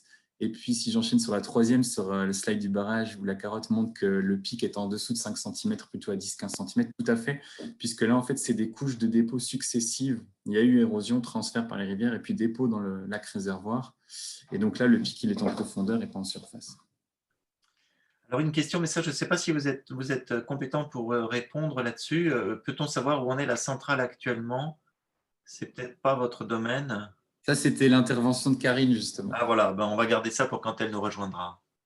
Alors moi, j'aurais une question complémentaire à poser à Cécile, qui entre-temps a coupé sa caméra. Voilà. Cécile, il faut remettre votre micro aussi. Voilà. Alors la question est la suivante, c'est qu'en fait, on a un peu limité la conférence d'aujourd'hui à la zone de Fukushima, c'est-à-dire à la zone qui a été touchée par le problème nucléaire. Mais la question des réfugiés, elle s'est posée aussi pour tous les gens de Iwate, par exemple, qui habitaient dans des villages qui ont été détruits, eux, par le tsunami. Et donc, ces deux zones ont donné lieu à des déplacements de population, à des situations de réfugiés, les maisons préfabriquées que vous avez montrées, etc. Est-ce qu'on a pu observer des différences dans l'acceptation par le reste de la population japonaise des réfugiés en fonction de ceux qui venaient des zones qui avaient été dévastées par le tsunami par rapport aux zones qui avaient été dévastées par la radioactivité? Est-ce qu'il y a des différences qui ont été faites? Et est-ce qu'on retrouve ça sur le plan médical, par exemple les syndromes post-traumatiques? Voilà. Est-ce que tout le monde est victime ou est-ce qu'il y a des victimes différentes? Ça doit être à moi que ça adresse la question. Je suis désolée, Oui. je suis un peu harcelée par les demandes de journalistes. Je Ah, suis désolée, mais je n'ai pas tout entendu. Est-ce que vous pourriez… c'est de dire qu'aujourd'hui, on s'est focalisé sur les problèmes et les réfugiés en provenance de la zone proche de la centrale. À savoir que c'était donc des réfugiés radioactivité en quelque sorte. Mais on n'a pas du tout parlé des villages et des villes de Iwate, où il y avait également beaucoup de réfugiés, des gens déplacés, en raison du tsunami. Et je voulais savoir deux choses. C'est d'une part, est-ce que la population japonaise dans les autres régions a accueilli différemment les réfugiés en fonction de leur origine et en fonction du problème de leur déplacement? Est-ce qu'un réfugié, c'est un réfugié ou est-ce qu'il y avait différentes catégories de réfugiés? Et la question suivante, c'est est-ce que dans les syndromes post-traumatiques, est-ce que ça a fait une différence suivant que les gens venaient plutôt de la région de la centrale ou qui venaient plutôt des villages de Iwate? Donc, bon, d'abord, moi, on travaille principalement sur la zone qui a été touchée par le désastre nucléaire. Hein. Bon, donc, je vous réponds un peu hors champ par rapport à ce que je connais, mais néanmoins, j'ai parlé tout à l'heure des évacués volontaires, mais ils ne sont même pas évacués volontaires non plus, ils sont entre les deux, ceux-là. Donc, ils ont été en général accueillis dans les logements provisoires, laissés également en suspens. Les problèmes de discrimination dont j'ai entendu parler sont moins forts, sont moins conséquents que pour les réfugiés du nucléaire, sachant que eux avaient cette pression pour retourner vivre de là où ils étaient partis. Alors que pour les autres, il n'y a pas du tout cette pression, quoi, hein, ça ne se passe pas du tout de la même façon. On peut, on leur permet de refaire leur vie ailleurs en leur remboursant leurs biens. C'est plus simple, en fait, quelque part, hein, à trancher. Que pour les réfugiés du nucléaire, ou par exemple dans le village d'Itate, donc nous on a plus l'habitude de travailler avec Olivier, rien ne se voit, d'accord, c'est un village qui n'a subi ni le tsunami et très peu le tremblement de terre. Donc, quand on arrive dans le village, on a l'impression, ma foi, de trouver un village à peu près normal.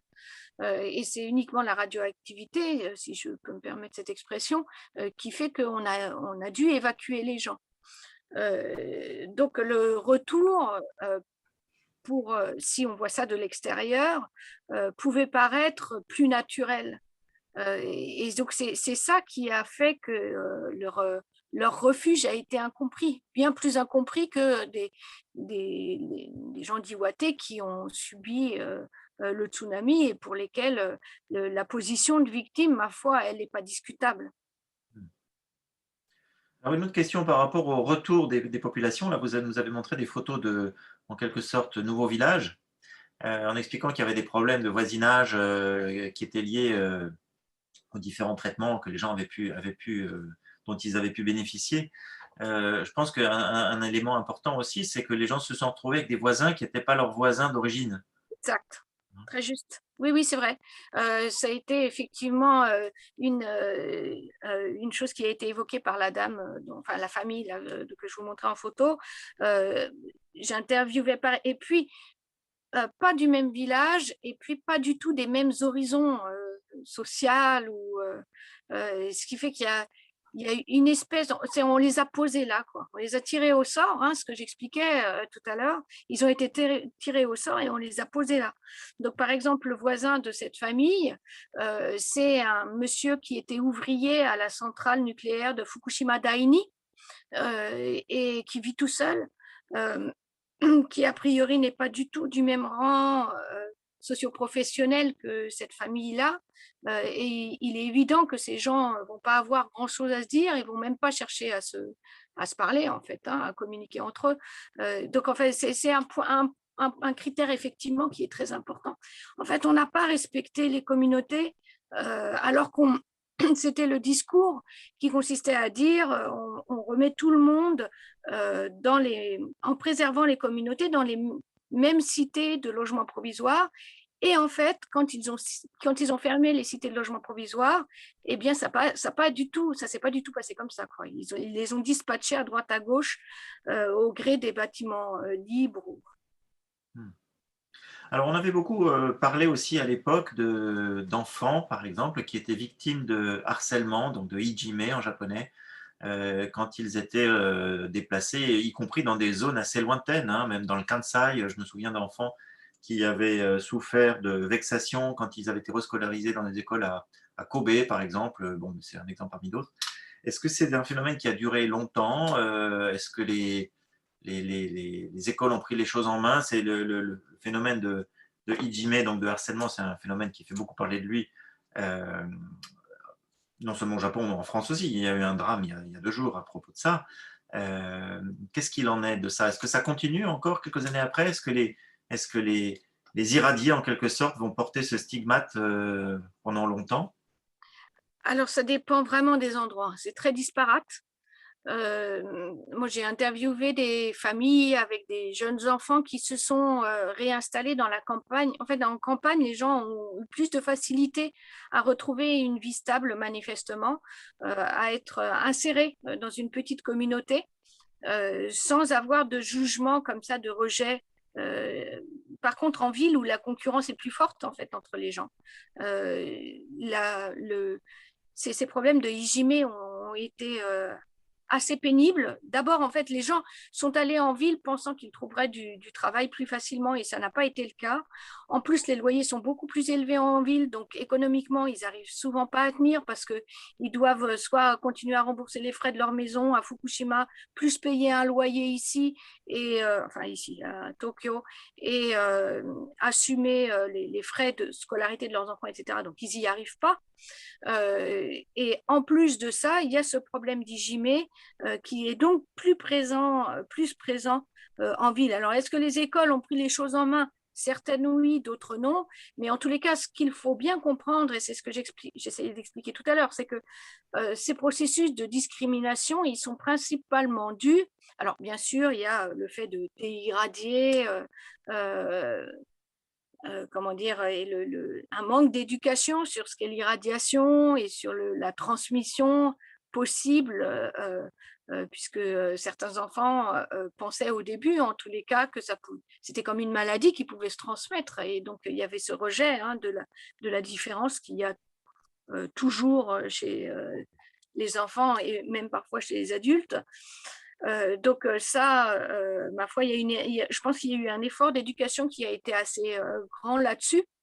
Mais il y a cette animosité qui a été entretenue par cette politique du retour que j'évoquais tout à l'heure et par ces indemnisations différentielles qui ont fait que certaines personnes en fait ont eu par exemple leur maison remboursée, mais la maison est détruite, ils ne peuvent pas rentrer, c'est encore trop contaminé, ils ne veulent pas reconstruire leur maison et revenir vivre dans un no man's land. Donc ils ont préservé cet argent et ils se sont achetés une voiture.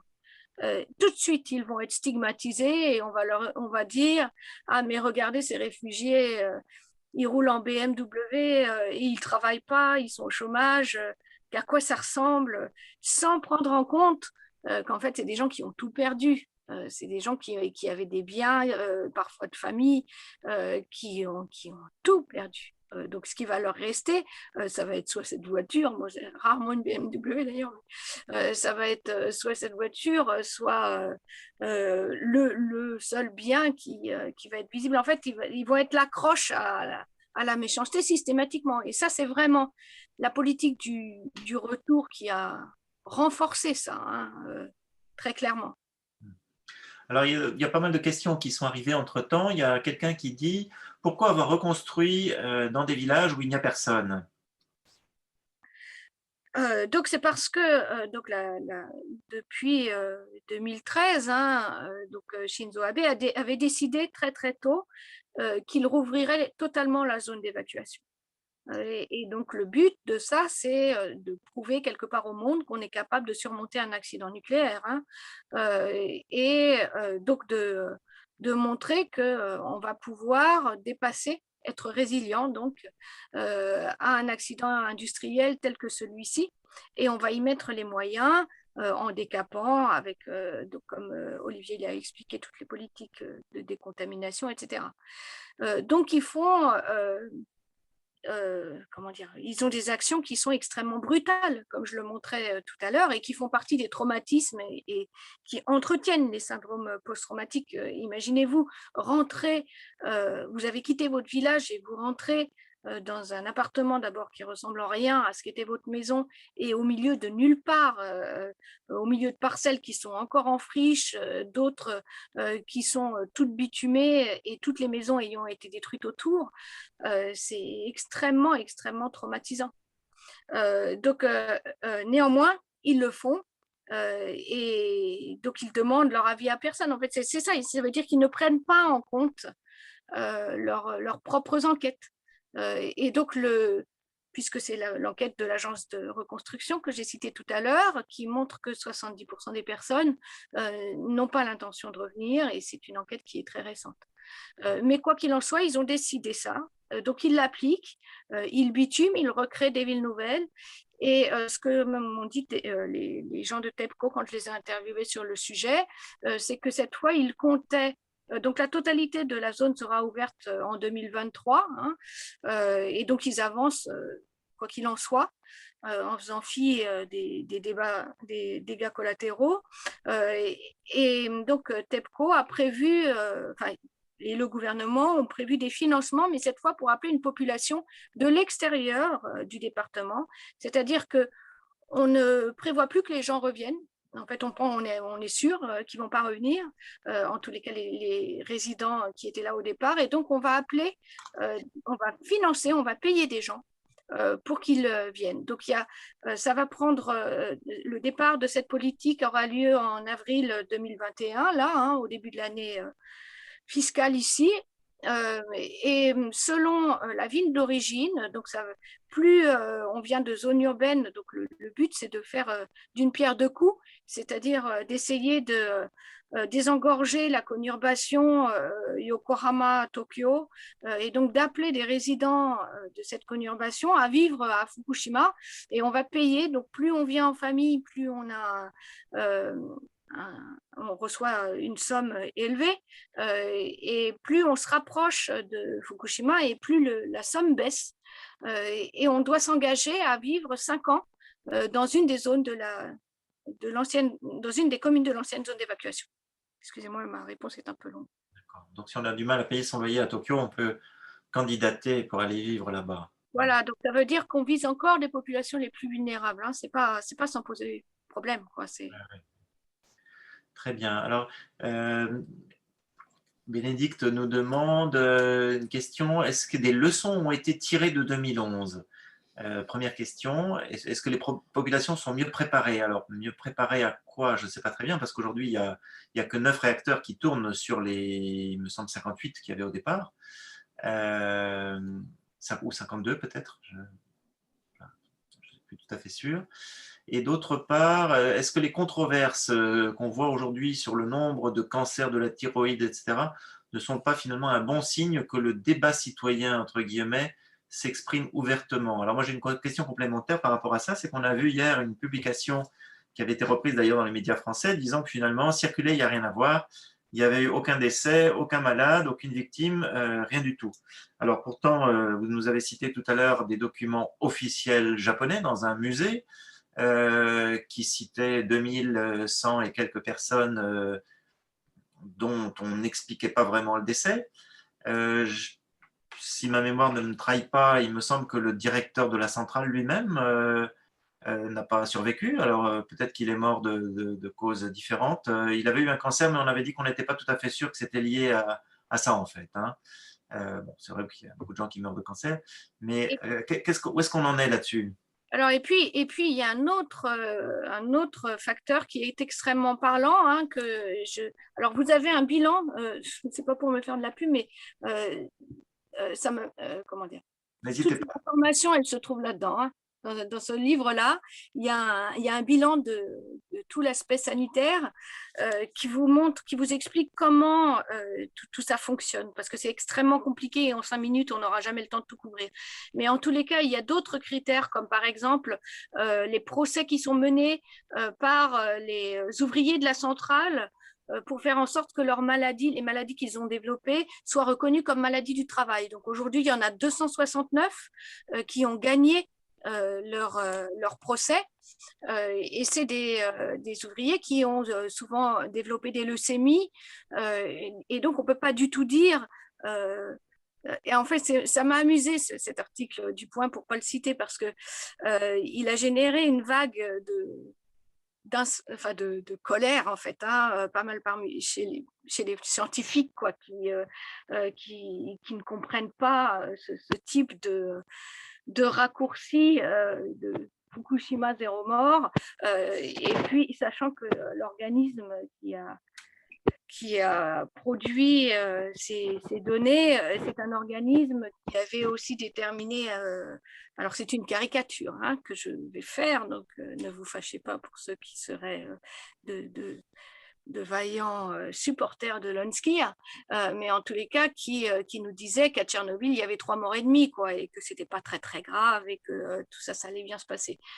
Donc c'est un organisme dans lequel la confiance est tout de même un peu éraillée, et c'est reparti ici alors que les controverses sont en cours. Donc effectivement, c'est lié avec la question précédente.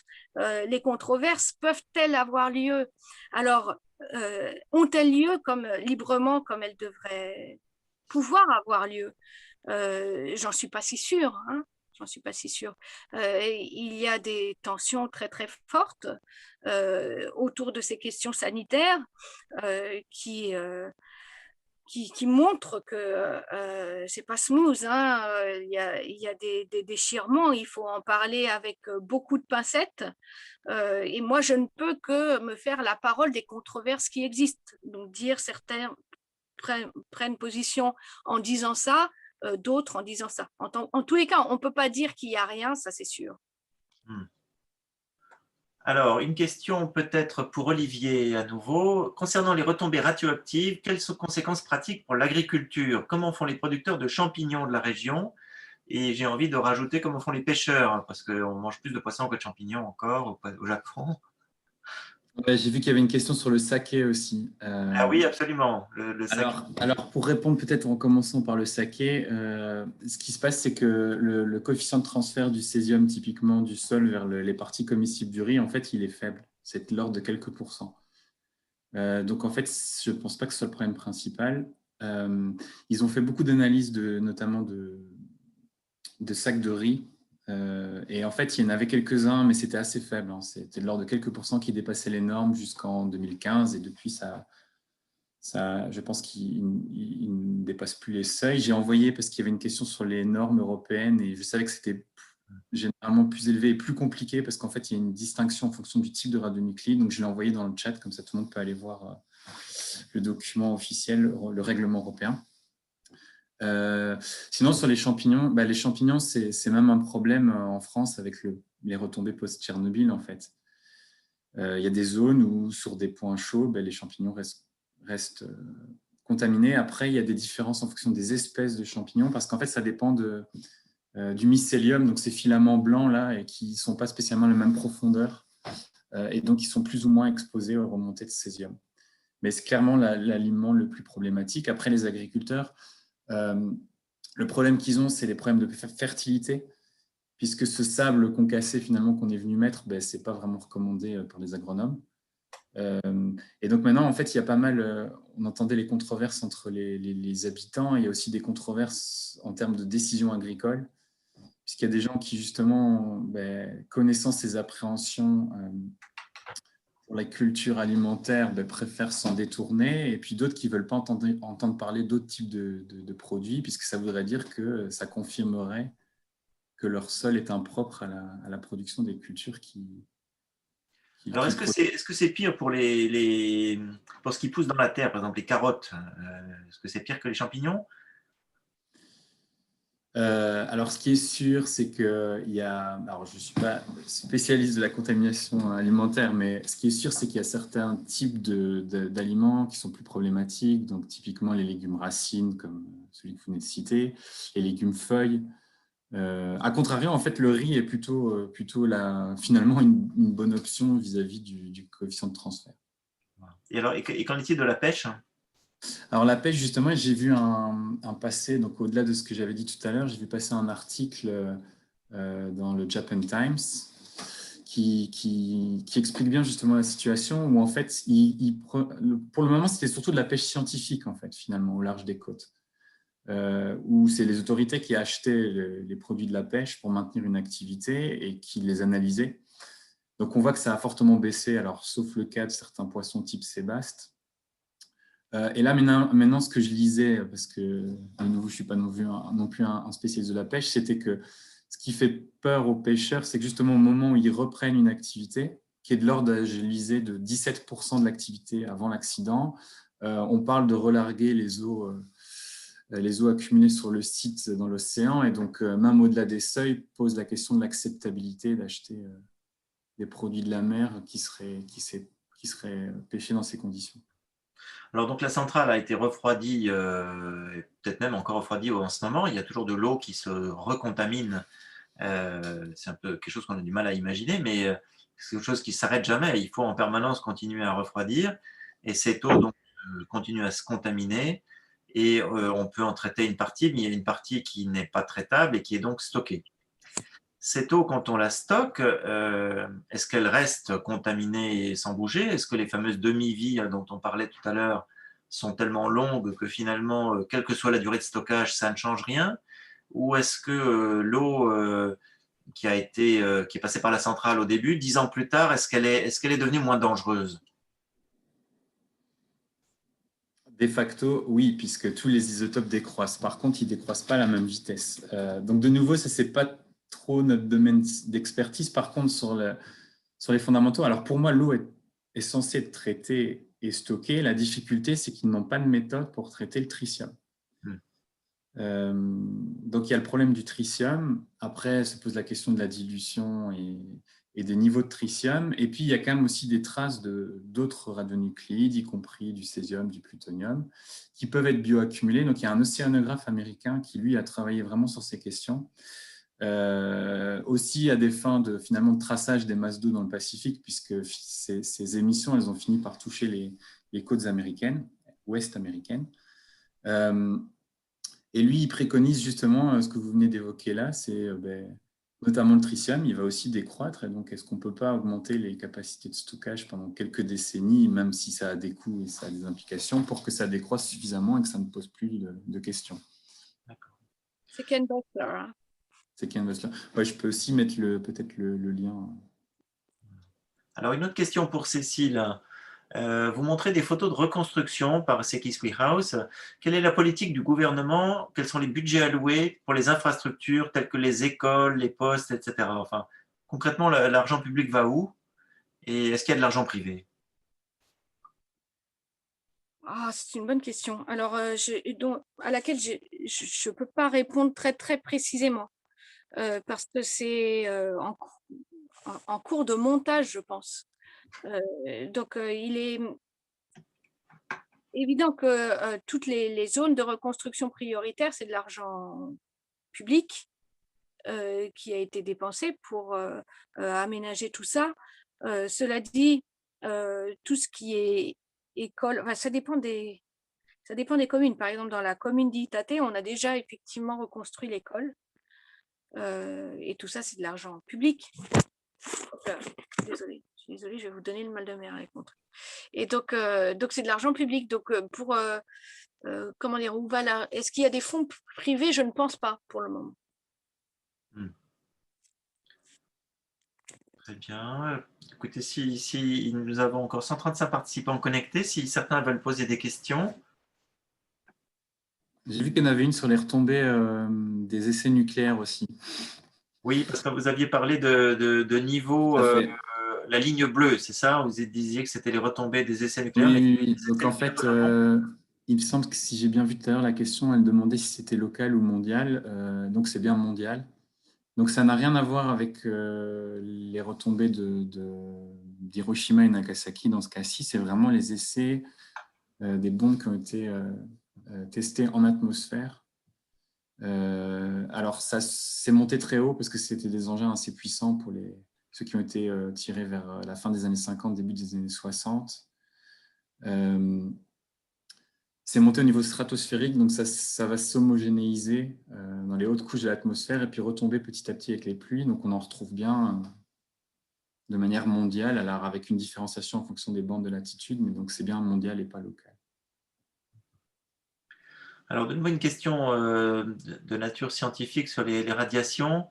Le tritium aurait une demi-vie de quelques jours, voire de quelques centaines de jours, mais pas de dizaines d'années. Alors, est-ce qu'après 10 ans, est-ce qu'il n'y a plus de problème? Alors, je ne sais pas si c'est...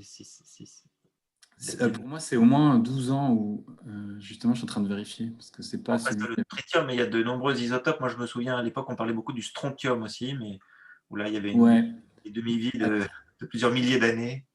C'est 12 ans le tritium. 12 ans, et donc on part du principe que pour arriver à des niveaux très faibles, il faut prendre, disons, cette période. Donc le collègue américain, il disait qu'il fallait 60 ans pour que ça baisse à des niveaux très faibles. Mais bon, c'est un débat un peu...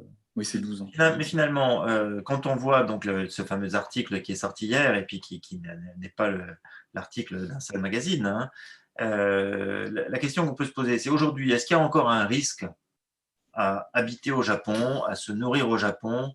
Est-ce que ce risque, il existe particulièrement dans cette région? C'est très variable. Hein. Il y a des situations extrêmement variables selon les endroits. C'est très, très difficile. Au Japon, en général, non, bien sûr. Par contre, je ne sais pas si y a des personnes que ça enchanterait vraiment d'habiter dans les photos que je vous ai montrées tout à l'heure. Mais si tel est le cas, hein, pour les amoureux des paysages dévastés,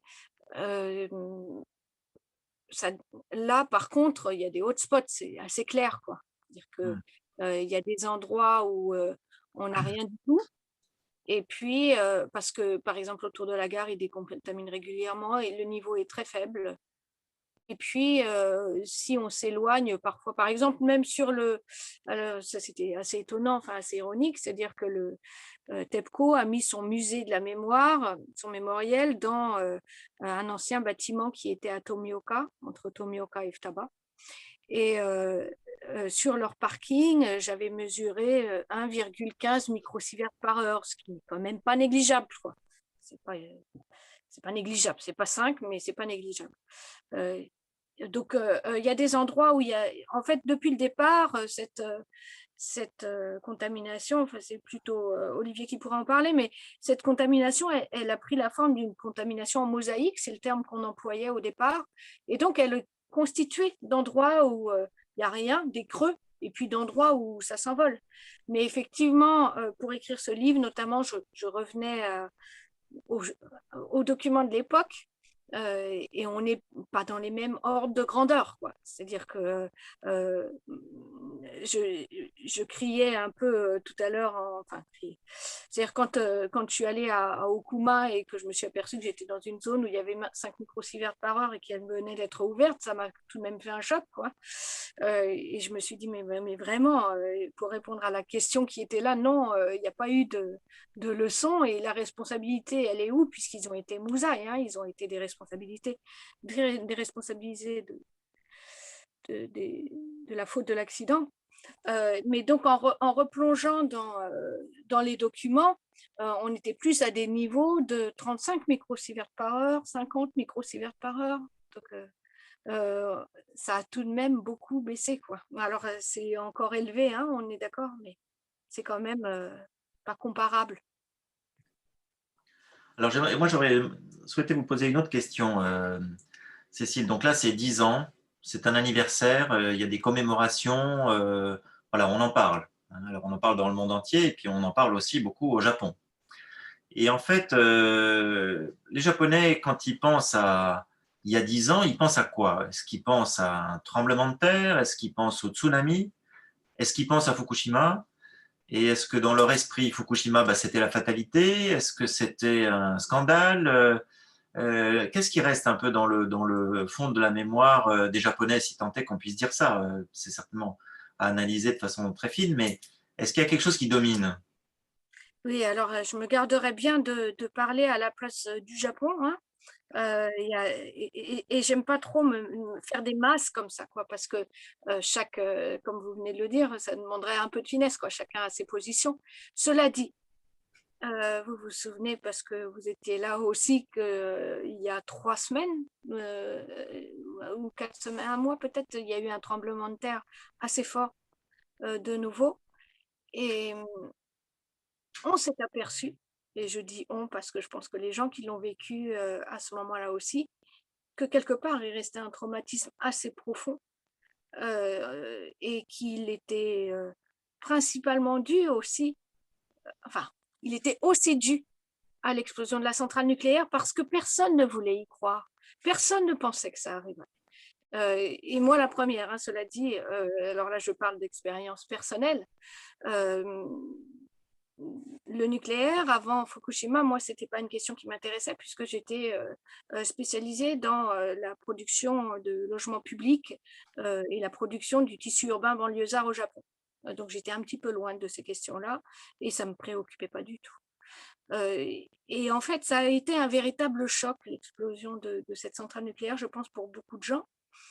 Comme le Premier ministre lui-même l'expliquait, hein, et comme vous savez que le 1er mars dernier, il y a eu une conférence de presse au club de la presse étrangère, où le Premier ministre de l'époque, Naoto Kan, et Koizumi, donc le Premier ministre de la droite conservatrice, qui est resté le plus longtemps au pouvoir, ont fait une conférence de presse pour demander l'arrêt immédiat du nucléaire.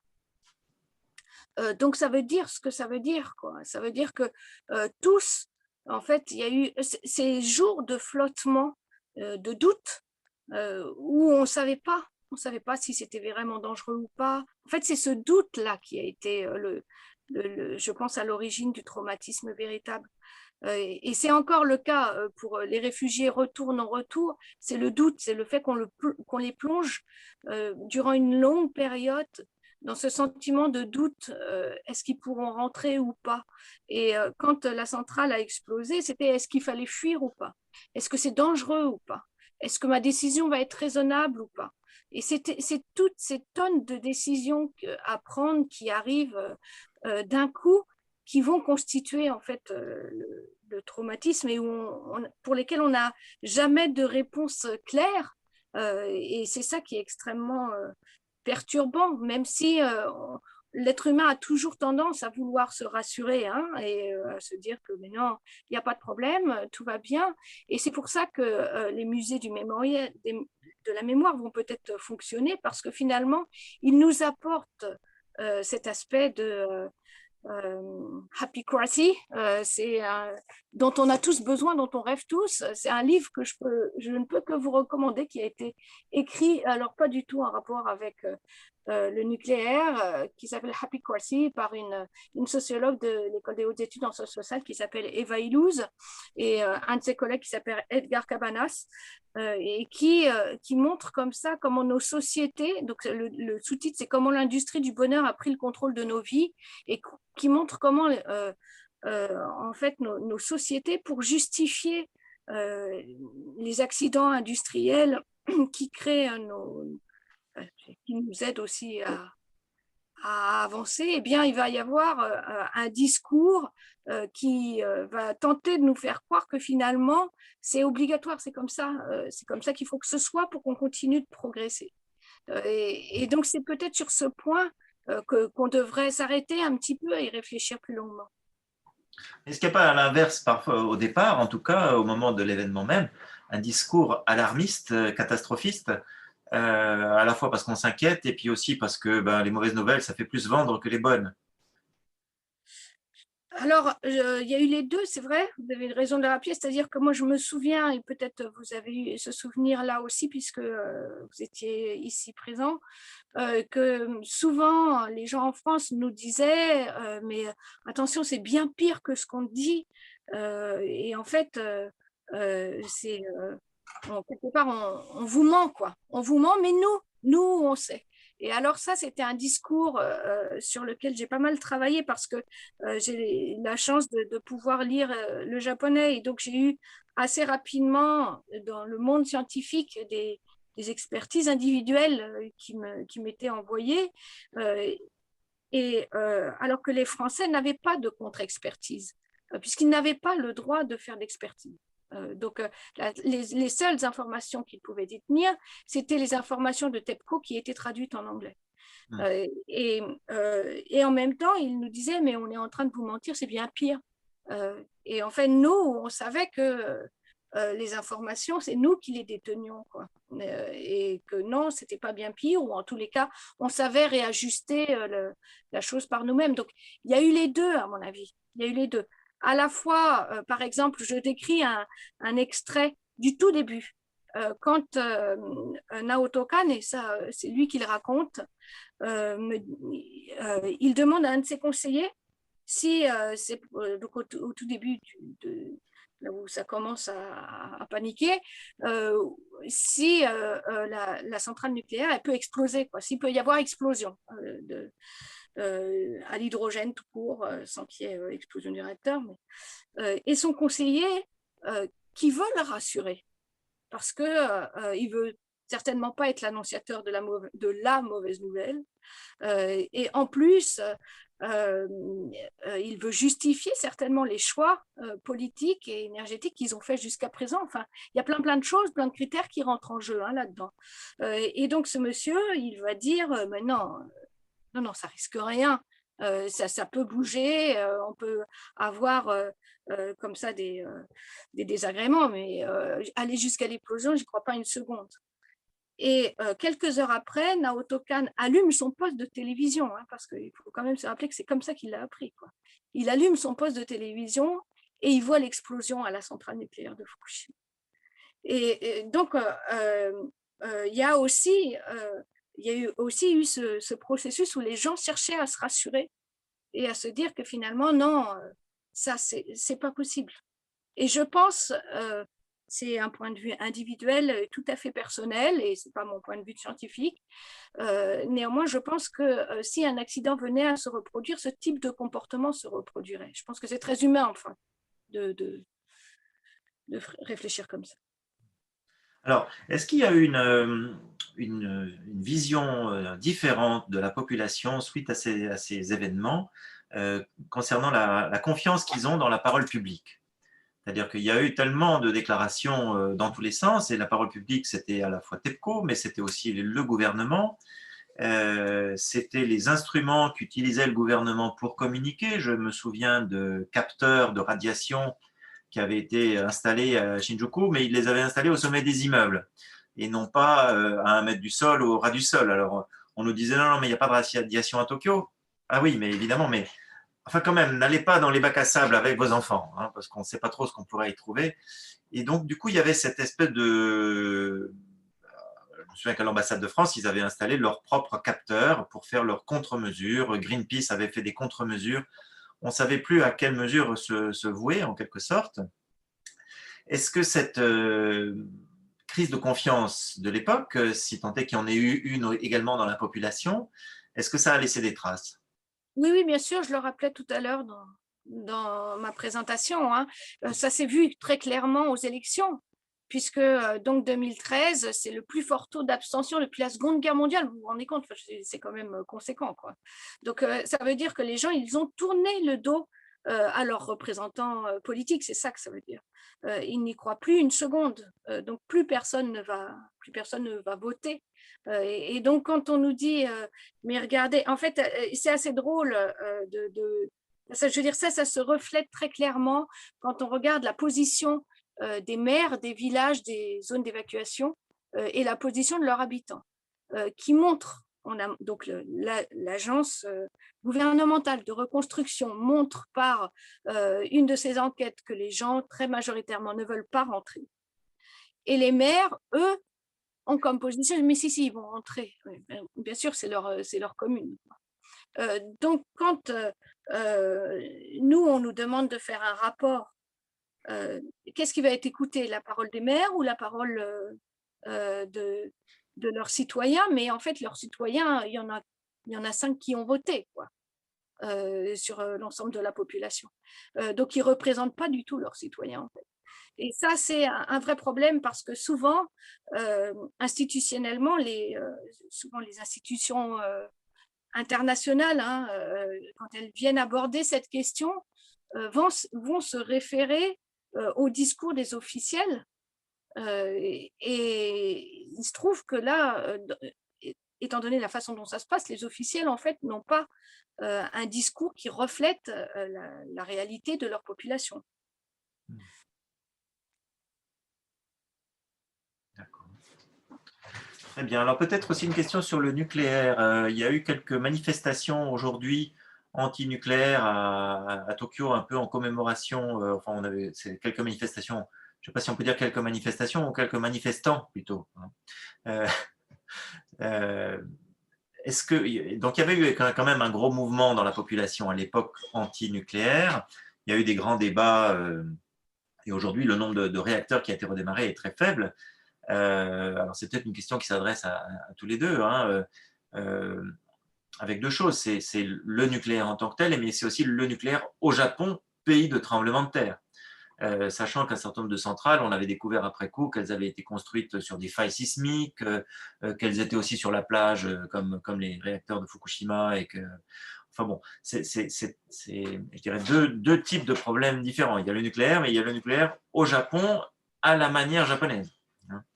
Est-ce qu'aujourd'hui, dans la population, les gens ont toujours une opinion très claire, très tranchée, ou au contraire indifférente, et notamment aussi par rapport à ce débat de la société zéro carbone 2050. On ne peut pas arriver à faire du zéro carbone en rallumant toutes les centrales au charbon.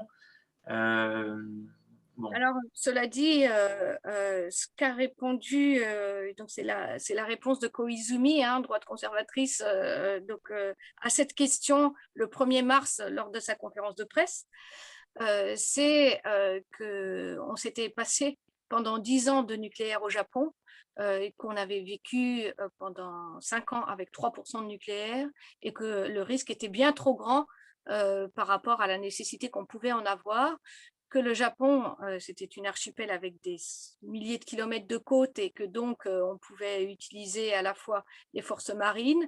Comme c'est un pays à 70% composé de montagnes, on peut aussi utiliser les dénivellations. Comme c'est un pays dans lequel il y a 2 saisons de typhon, on peut aussi utiliser les forces, enfin les éoliennes. Bref, il y a toute une panoplie naturel, et puis le photovoltaïque bien sûr, pour produire de l'électricité par d'autres biais. Donc ça, c'est la position des politiciens qui ont gouverné le Japon pendant très longtemps, et c'est des arguments, je pense, qu'il faut écouter aussi, même si j'entends bien l'autre.